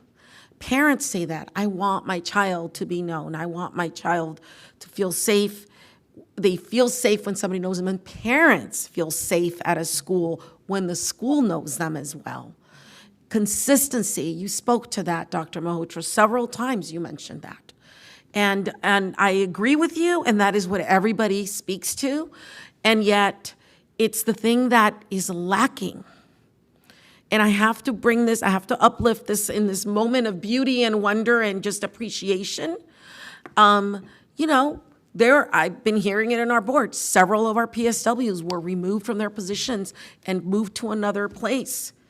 That consistency was taken away, and they're fighting hard to get them back into those positions. We can't do that, and I have to say that here in this space. That is not okay. That goes against everything that you all have shared here with us. And so that is what parents are asking for. Everything that you shared that is happening at Crenshaw is what so many families want everywhere. What you did, PSW, can you tell me your name? Jimenez and Wu. Okay. Doing that work with the students, where the students are taking leadership in investigating a concern, a problem in the community, giving them the opportunity to present, all of those skills are skills that are going to help them get them ready for the world, right? And you as a PSW are doing that. You are creating that space. Your work, both of you, goes beyond listening, sitting down with a child and listening, or providing the space for the families. You're doing amazing work that is creating leaders. And so I want to commend you for that, and I want to I want to also acknowledge that it is hard, like you said. It is hard, and we need to continue really, like you said, we need to uplift this, we need to focus on this, we need to invest in this. This is an area that as a school we protect. And so here's my questions. I had to say all that. But my question is regarding the PSWs. There's a lot of work that you share that you do. And I want to know, how many days are you at Crenshaw? How many days do you work at Crenshaw? I'm the BSAP PSW. I am there 5 days a week. Okay, thank you. I am very grateful. I am 5 days a week at Crenshaw. And that's, and I'm sorry, Mr. Smith. Can you share how many days are you at 93rd Street? Yes, I'm there 5 days, thankfully. 5 days? Yeah. The beauty and all the wonder that you both described happens when we have a full-time PSW. And at a school like Crenshaw, that has historically experienced a lot historically, you do want 2 PSWs, and you probably need more. Not because then you get to do all this beautiful stuff, right? So I want to acknowledge, and then of course our community school, 93rd Street. I'm sorry, I forgot you guys were up there. But that's another thing that I think the community school coordinator spoke to, was about all these different things that come together to support. So it's not just one thing that makes our schools safe, right? It's not just one thing that creates a sense of belonging and that will work toward helping achievement. It's making sure that a child has clothing and food, right? That they don't miss school because of that. It's making sure that you have all the staff at the school coming together and talking about how are we going to tackle all these different things. So I've said a lot. I feel like, I have to take these opportunities because this is a very important matter to me and to my constituents of all parents and students. And I tell them I'm going to be their voice to uplift mental health and making sure that we do this. So one of the other things I want to say is that Board Member Tanya Ortiz-Franklin and I introduced a community-based safety resolution that will be voted on in December. And basically what we're asking for is a study and a plan that can bring all of these things together so that we can expand community-based safety, which includes mental health support, which includes supports inside the schools and outside the schools. And we want to make sure that we can bring this together to all of our schools and expand this. So I'm very happy to share more about that with you all if you'd like to hear about it. But thank you so much. I'm very grateful. Thank you for inviting these amazing folks from 93rd and Crenshaw and our staff. Well, it was a database decision, so of course, they're showing good results, and so glad to have them here to share the story behind the good results. Other colleagues? Go ahead, Dr. Webb. I want to thank you all for this presentation. It was right on target. I think that we need more PSWs in our lives, and it really helps in our schools. And Ms. Wu, we've attended the I Attend. We visited homes last year, and that's a tough job. And thinking about some of the situations that some of our kids are engaged in at homes where they've got to care for their young siblings, and it's tough. So what would you say drives you on a daily basis? If you had to describe one word that motivates you to succeed and continue doing the work for all of our PSWs here, what would the one word be? I would have to say, that's a hard one because I have a lot of them, but I think the one word would be wellness. Right? Just bringing it back to wellness, because if a child is well and feels well, they show up and they perform. Without wellness, they can't. Thank you. Salvador? For the PSWs? Or, Oh, you're doing everybody. The Sorry. PSWs, all the PSWs on screen as well. I believe for me it would be community, because as Ms. Wu was mentioning, we show up when we believe we're included we are a community, and I see the community within the staff, and then that follows through into the students. And so when you're modeling community, you're more likely to show up for your family. Awesome. To learn. Thank you. Mr. Smith. Similar to what Ms. Jimenez said, connection. Just, building connections with our students, fostering those relationships, letting them know that they're important and that they're valued.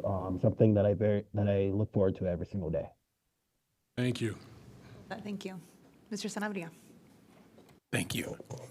Well, congratulate you first for the success of your hard, great work that you're doing in both schools.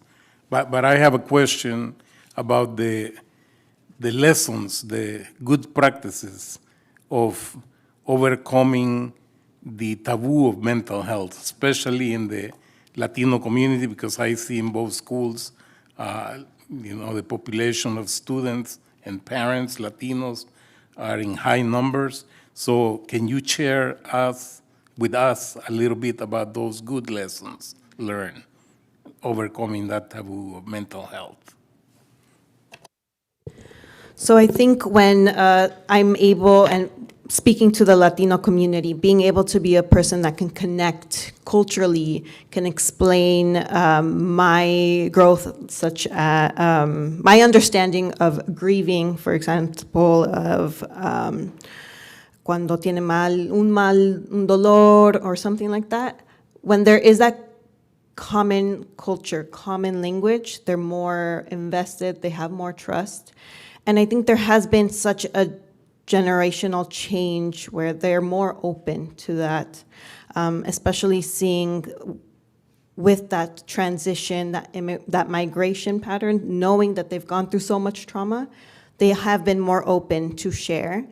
I know that Mr. Smith has shared parenting classes, but when I've been able to meet with parents and share information, psychoeducation, they are more receptive. And I know there is that taboo of mental health.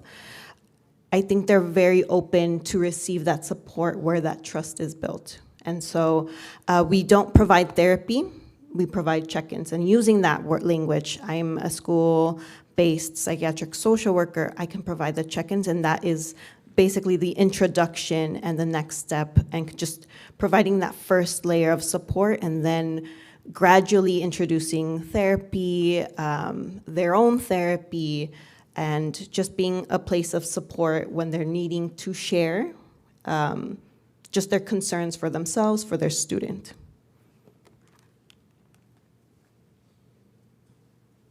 Other colleagues? Mr. Bayo? Just one question, not for anyone specifically, potentially for Dr. Malhotra, hopefully I'm pronouncing that correctly. I mean, your number of over 60,000 students served by your mental health services, quite impressive. But then I step back and consider, if I'm not mistaken, there's well over 500,000 students enrolled in LAUSD. So now I'm like, wait, there's a gap. What would potentially help bridge the gap so more students get to experience what we heard today from the elementary school and the high school? I can take that question, Carlos. So there's actually various data markers, and I think this one particular is the marker that calls out students that have been met by a psychiatric social worker for treatment. So like actually kind of prolonged therapy. And so we actually have other data markers where we actually have met with way more students, but through like check-ins or through events. And so there's a lot more students, and that can be data that I can share at a later date. But these are students that would be in actual therapy consented services. The number sounds even more impressive when you describe it that way. Thank you for clarifying. Great, very helpful. Thank you. Other questions? Yep, Lena, go ahead. I don't necessarily have a question. I just wanted to commend all the work that y'all are doing. While wasn't born and raised in LA, I'm from Georgia, but I can speak to like my inner child. Like I feel like I would have been truly healed and really supported by the work that y'all are doing. So I just want to commend y'all, and I know that it's not easy seeing how spread thin teachers are and people who work in this space. So I do want to uplift that and just really urge you all to take care of yourselves as best as you can, as well as you do this work, and you care for others. Make sure to care for yourselves as well. Yeah, just want to commend you. And I think the one quote that I do want to uplift is, oftentimes the adults, like the adult support that the youth have is from the school environment and not the home. And as a child of immigrants as a child of immigrants, like my parents didn't understand the education system in America. And so it's, you got the work that y'all are doing is like vital. And I cannot say like and uplift that quote more, because like that was my experience as a youth in the education system. While not in LA, still resonates with me very heavily, and loved your presentation. So great job. Wanted to answer one thing, the question you asked as well. But thank you, Ms. Johar. Yes, I am also a child of immigrants, and I experienced the same. My support came at school. So in terms of how can we bridge that gap, one thing that we do have is telemental health services for our students that can be accessed at home. So any parent in our district can go on the parent portal and request mental health services for their kids. I mean, I've done it for my own kids in LAUSD. So, and then they're contacted by our telehealth provider, and they can get that service at home. So that's what we're trying to spread. Like, you don't need to have a crisis to receive mental health care. It can be for anything. Well, thank you guys for sharing, and thank you guys for sharing as well, 93rd, and getting their principals. I got to highlight you guys every time we get an opportunity, because you guys go above and beyond, getting up early to make sure that your campus is safe, making sure you're preparing it. I so want to just continue to give kudos to, because that is not in the checkbox, right? That's not, but you do it because you love what you do, you love your children, you love your families and the community. So to both of you, I want to just say thank you for the work that you do. Appreciate that. Also, appreciate just the words as far as connection, community, and wellness. And I think when we talk about this work and that our students are driving it, and we just recently had hosted our town hall at Crenshaw, and it was on mental health, and having our students drive that conversation. They were the ones that brought the topic to us. This is what they wanted to discuss. And so it's just encouraging to hear that we continue to put resources here. And I guess some of the questions that I have is like, we talk about how many PSWs, but what other support staff do you have in connection with our PSWs as well on our campus sites? Nurses, LVNs, what do our numbers look like at our schools? So, yes, so the other presenter that we had was our Healthy Start Student Family Resource Coordinator. And so we have, part of Student Mental Health and Wellness Services, we have PSWs, and then we have Student Family Resource Navigators and Coordinators that are part of the team. In addition to that, I think we also have nurses that I know are part of under Dr. Malhotra, and that's, every school has a school nurse.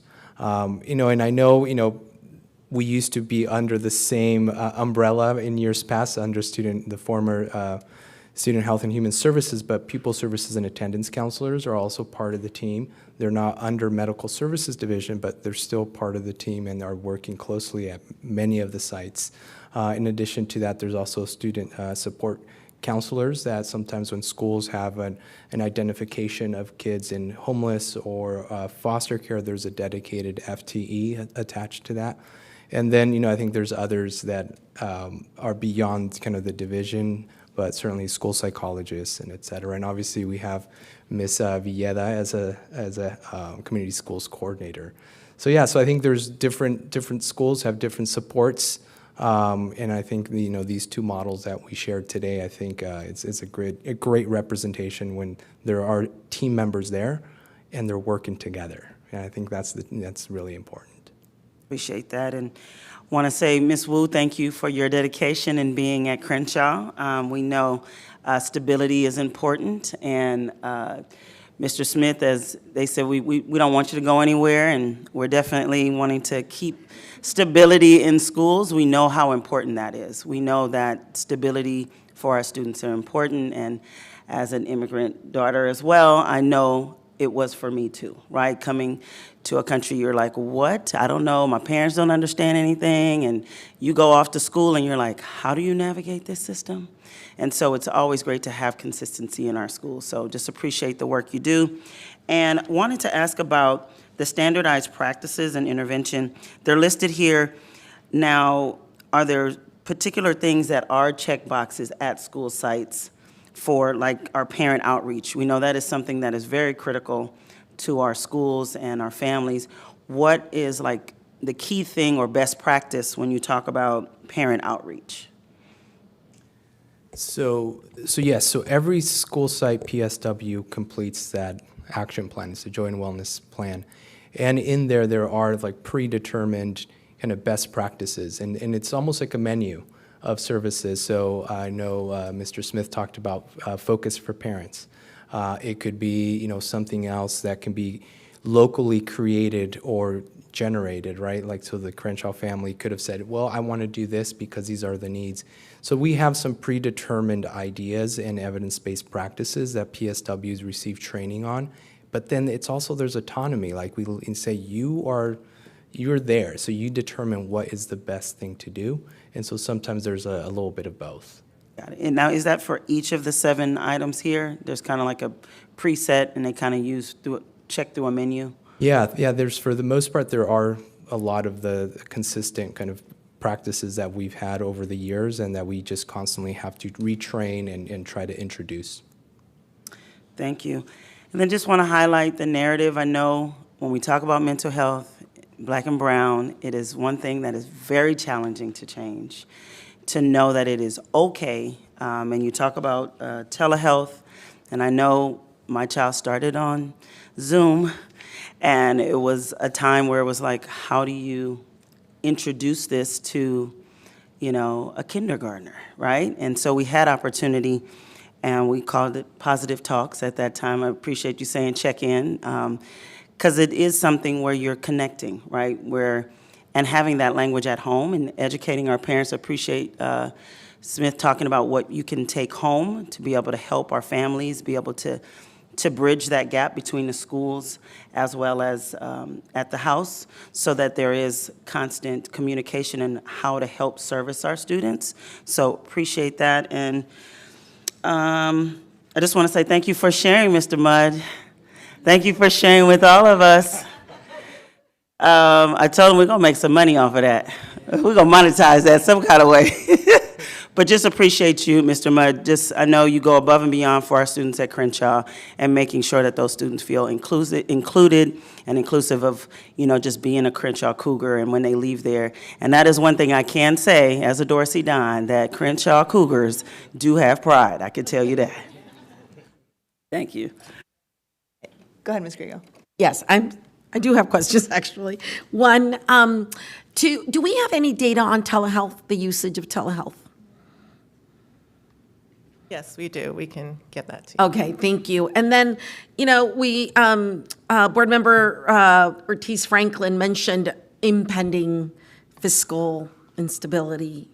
I want to hear, what are your fears in this time of potential cuts? I want to hear from our staff right here, Dr. Malhotra. I want to hear from our schools, 93rd, Crenshaw.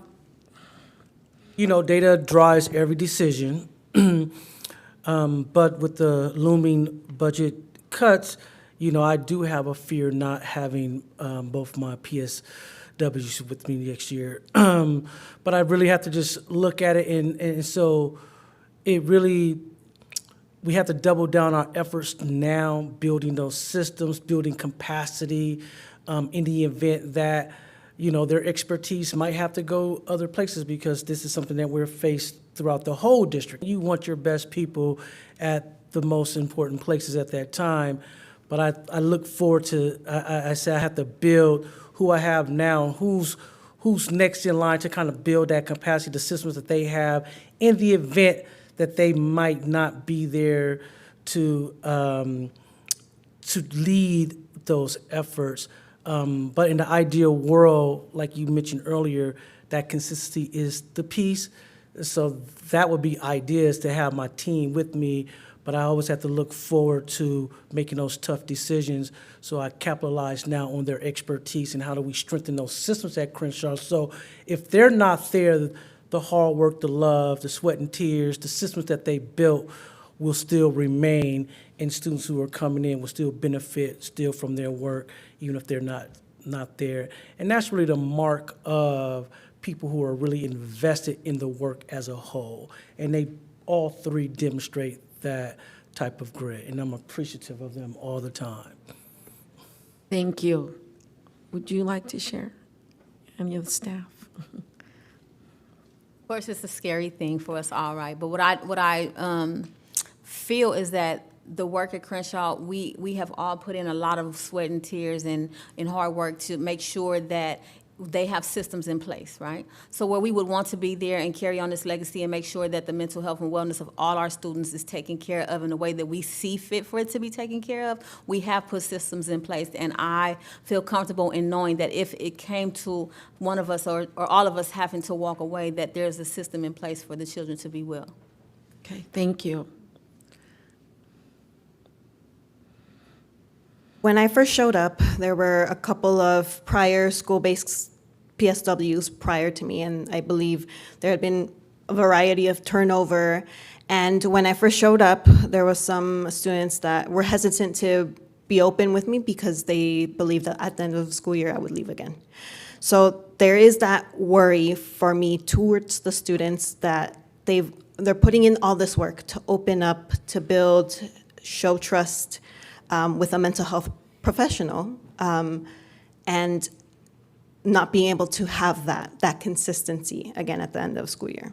I enjoy being here. I am very excited and I'm learning a lot from Mrs. Wu. I love that Mr. Mudd is always very open, is always like, yes, yeah, we'll do that for the students. The focus is always the students. So my concern is more for the students to not have that consistency, and that is my worry. Thank you. Yeah, similar to what Ms. Jimenez said, the stability or lack of stability. You know, one thing I really strive to do is, you know, be at school every day, be constant, you know, be something that students can count on. And I just fear with the budget cuts, you know, it's another loss that they have in their life. As we know, a lot of students go through that in the communities that we work in. Thank you, Mr. Yes, Smith. and I would definitely agree with Mr. Smith. I think for me, it is more that consistency, that trust that he has built with our students. Because we know that with mental health and the support that we give at school, the social, emotional, the consistency for kids, the consistency for parents, the consistency for teachers also is aligned to academic achievement, right? And so if we don't have that consistency, we don't have that trusted personnel on campus that they can vent for a moment when they're having some troubles or some difficulties and be able to get back to academic, then there will be a decline in that too, because they all coexist together. So when we think about the possibility of losing personnel that have such a big impact on student mental health or student feeling comfortable about the space that they're in, because this is our safe haven, right? And when we think about the demographics of schools that we support, it's more than a title, right? It's a well-being that we offer parents, that we offer students, that also correlates to the educational aspect of making sure that they're set up. So it's bigger than just the person, right? We always have to think about that part. Okay. And board members, Yes. if I can just add one last thing. For me, the biggest fear with the talk about looming cuts, and I have to be honest, I am on the UTLA negotiating team with the district. I just feel, my fear is that the adults in charge, the board, folks that make decisions, will think that systems can run independent of people. And it's wrong for us to think that we can create these wonderful systems and that they're not attached to the cohesiveness of the communities that we have created. So in order for these systems to be interconnected and work, we need the folks that are attached to these systems. And so if we are prioritizing students and we're prioritizing learning, we have to prioritize the personnel that support these services. Thank you. Thank you. And there's a meeting, but I want to hear your, no, I mean, yeah. The fear is real, but we try not to lead with fear because remember our students are watching us and they will model what they see. So if we're like showing fear in our face, they're gonna be like, okay, something's going on. And kids are so smart. Students, they know when something's going on. So we have to model with integrity and always remember that if we look at the macro vision, will be somewhere else, but it will be also for other students. So we do have to see the macro version and see that if we're not at Crenshaw, that Crenshaw pride will always stay with us. And we'll probably be another school pride, but at least we're always gonna have that LAUSD pride where we could go and share resources to everybody. We don't wanna gatekeep. We wanna make sure that everyone gets the love and the integrity of this the cool leadership that we have here at Crenshaw. Thank you so much. Thank you. Amazing. Thank you all. And thank you so much to the committee today. Really appreciated the balance of the school safety and climate. I feel like today was really hitting on all of those topics. We will follow up via email and see you all back on February 26th. But our last agenda item is our public comment. So, Mr. McLean. I don't know where he went. Thank you all so much to the school communities, especially for coming out here. I know it's a trek to get down to Beaudry. Stay safe in the rain, everyone.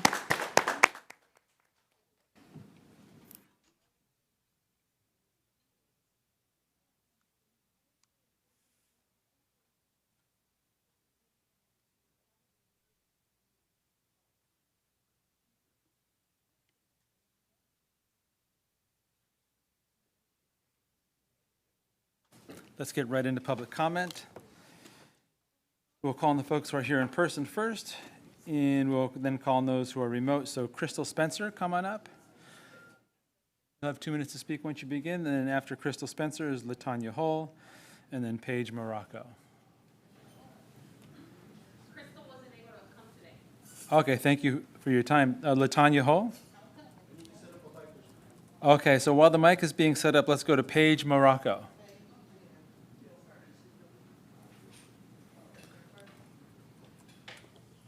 Can you guys not time me just yet? It's something I want to talk about because of the people that left, and it's about mental health, okay?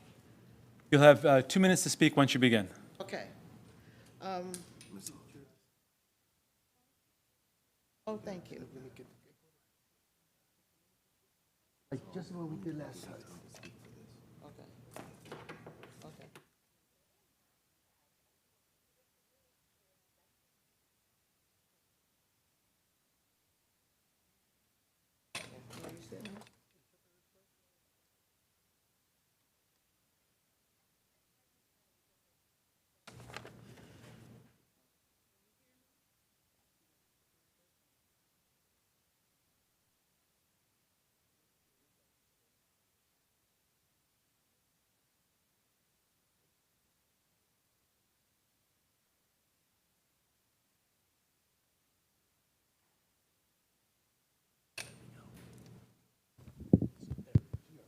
Hello, can you guys hear me?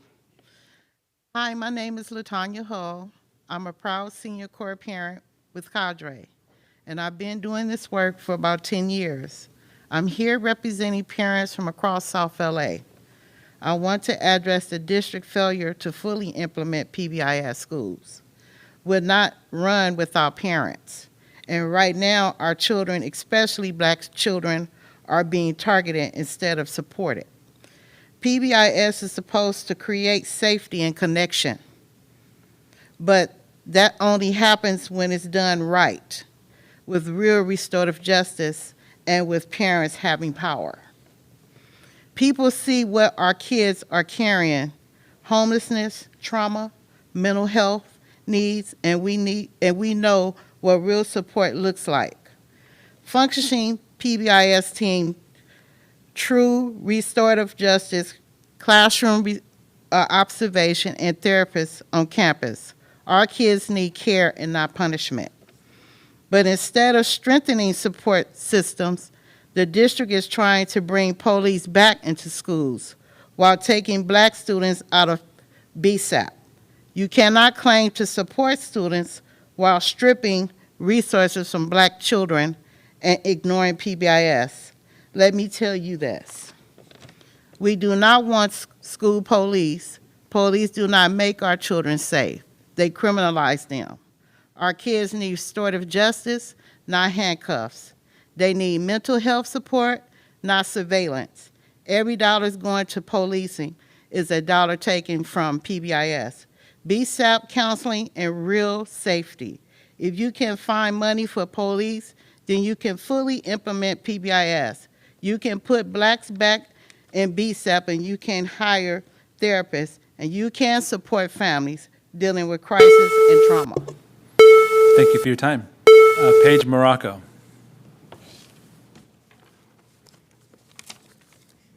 Good afternoon. My name is Ms. Page. I am a parent member at Condre. I stand here on behalf of parents from schools across South LA. My big question, and the question parents keep asking, is this: why are schools not fully implementing PBIS in South LA? Because when PBIS is not implemented, our children feel it, our families feel it, and the culture on the campus shows it. And I want to be very clear, we're asking that schools stop being biased against parents, stop dismissing our voice, and start treating us with dignity, respect, and accountability. Parents in South LA deserve the same respect and the same level of implementation that other communities receive. We are partners in our children's education, not obstacles. We will continue raising the question until we see the change our kids deserve. Thank you. Thank you for your time. The next three speakers will be speaking in Spanish, so if you'd like to hear what they're saying in English as they're speaking Spanish, please put your hands up and we'll get you these headsets for simultaneous translation. Diana Guillen, come on up. And then after Ms. Guillen is Monica Razola, and then Carol Landaverde. So please all make your way down so that we can have an efficient transfer of speakers.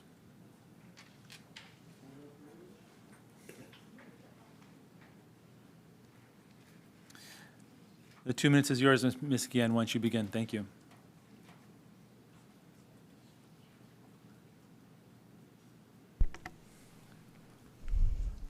Okay, listos, gracias.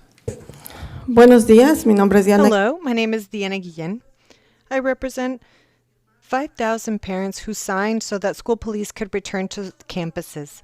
I've heard the wonders that the district has spoken about mental health and support for students, and according to these dates, this data that is a little beautified, why do you only talk about the numbers, but you've also put the lack of students that are involved in this data point? So why do you think certain things have progressed? And first, the information has been shown by region, now by board district.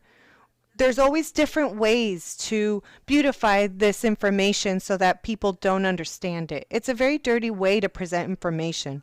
Also, us parents, we're wanting the school police to return to schools where it's necessary. We know there are parents who come, like the one spoke, and sure, maybe in your area you don't need it. That's great. That's what we would hope for. But not all areas have the same conditions. Here where I live, MacArthur Park, we need police because there they sell drugs. There are assaults. There is robbery. There is everything. And with a counselor, this is not going to become resolved. Look at how these things are happening. Do you think a resolution like, oh, when you don't take them into these gangs, who do you think recruits these students with hugs, like in Mexico? They say with hugs but not bullets. So crime will increase. So you're not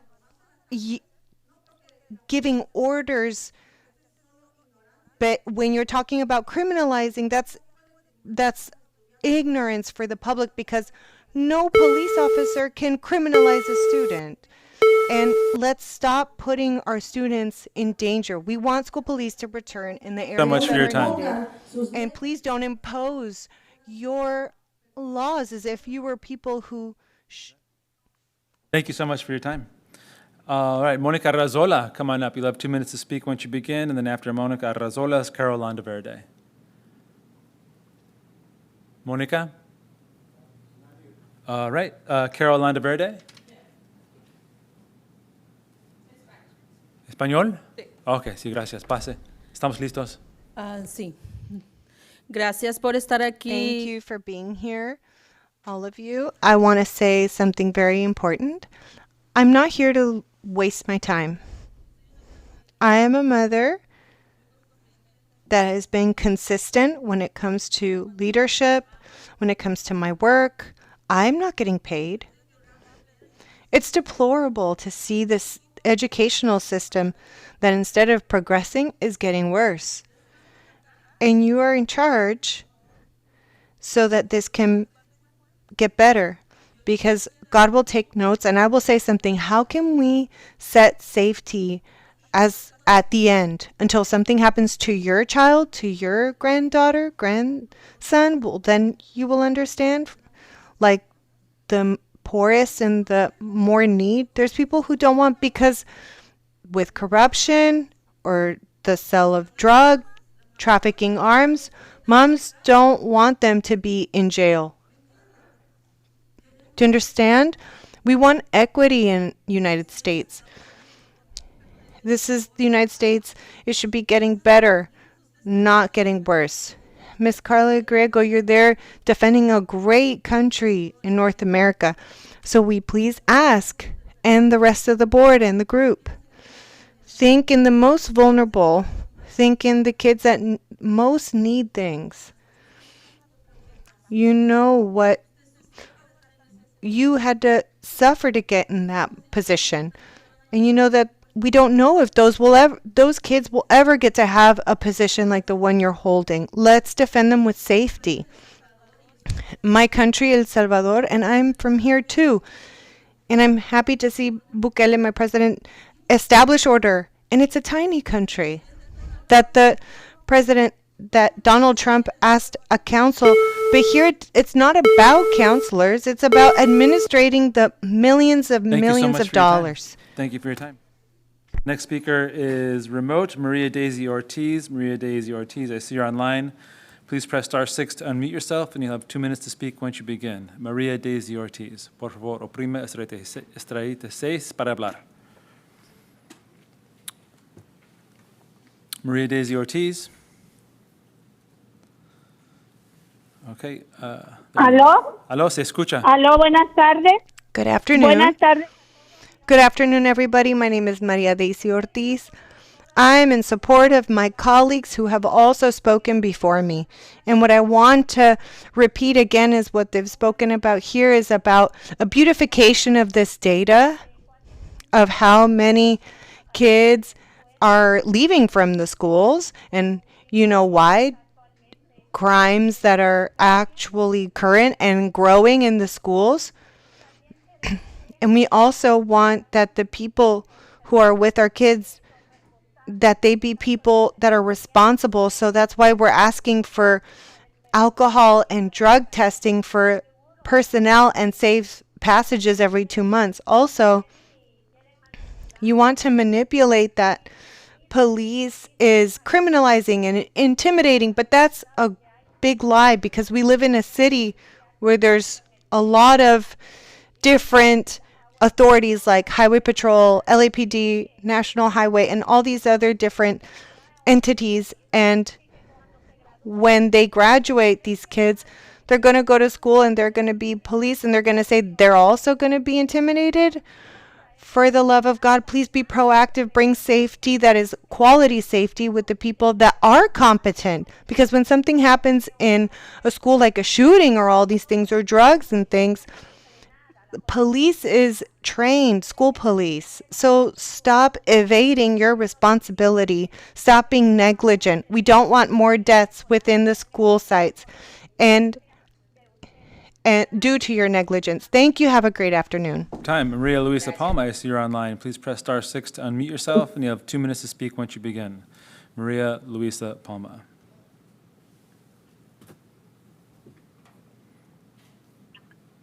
We can hear you now, Ms. Palma. Please try and speak. Yes, can you hear me? Yes, we can. Please go ahead. Thank you. My name is Maria Luisa Palma. I'm speaking on behalf of Oleada, and I continue to follow up on our presentation at the Committee of the Whole last November 4th. And we continue to say that it is absolutely essential to have accurate and relevant data to assist in the analysis of the use of education funds and whether the use of those funds is effective. And the most significant deficiency I see in the ISTAR and school police data presented today is that we have no totals in any of those presentations. We have insufficient historical trend lines. The oldest year you have presented is 23-24. We have partial years only for year to date.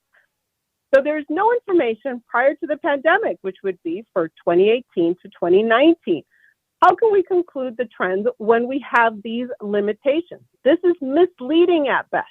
And why is that different data omitted? Is this intentional? Why is there no system to report this information on an ongoing basis? We in the public need to be able to monitor, to slice and dice this information over the longer term to establish true trends. We need full year of information, consistent data that we can review. We spoke to you a couple of weeks ago at that Committee of the Whole of the measurements that are in the local control and accountability plan. Why are none of these data points in that local control and accountability plan? No data from school police on crime, weapons, no ISTAR data. For example, let me tell you a comparison that I have data from 2018 to 2019 that said that you had 2,300 fights across the total district that school year. In the totals I ran for this data here, 5,636 fights in 24-25. That's a huge increase. So we need transparency.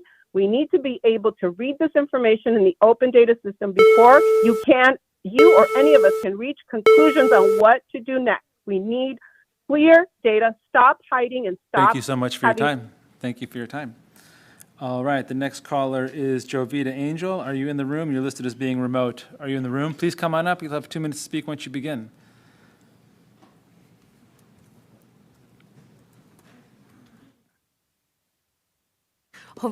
Jovita Angel, 2012 LAUSD graduate and cadre organizer.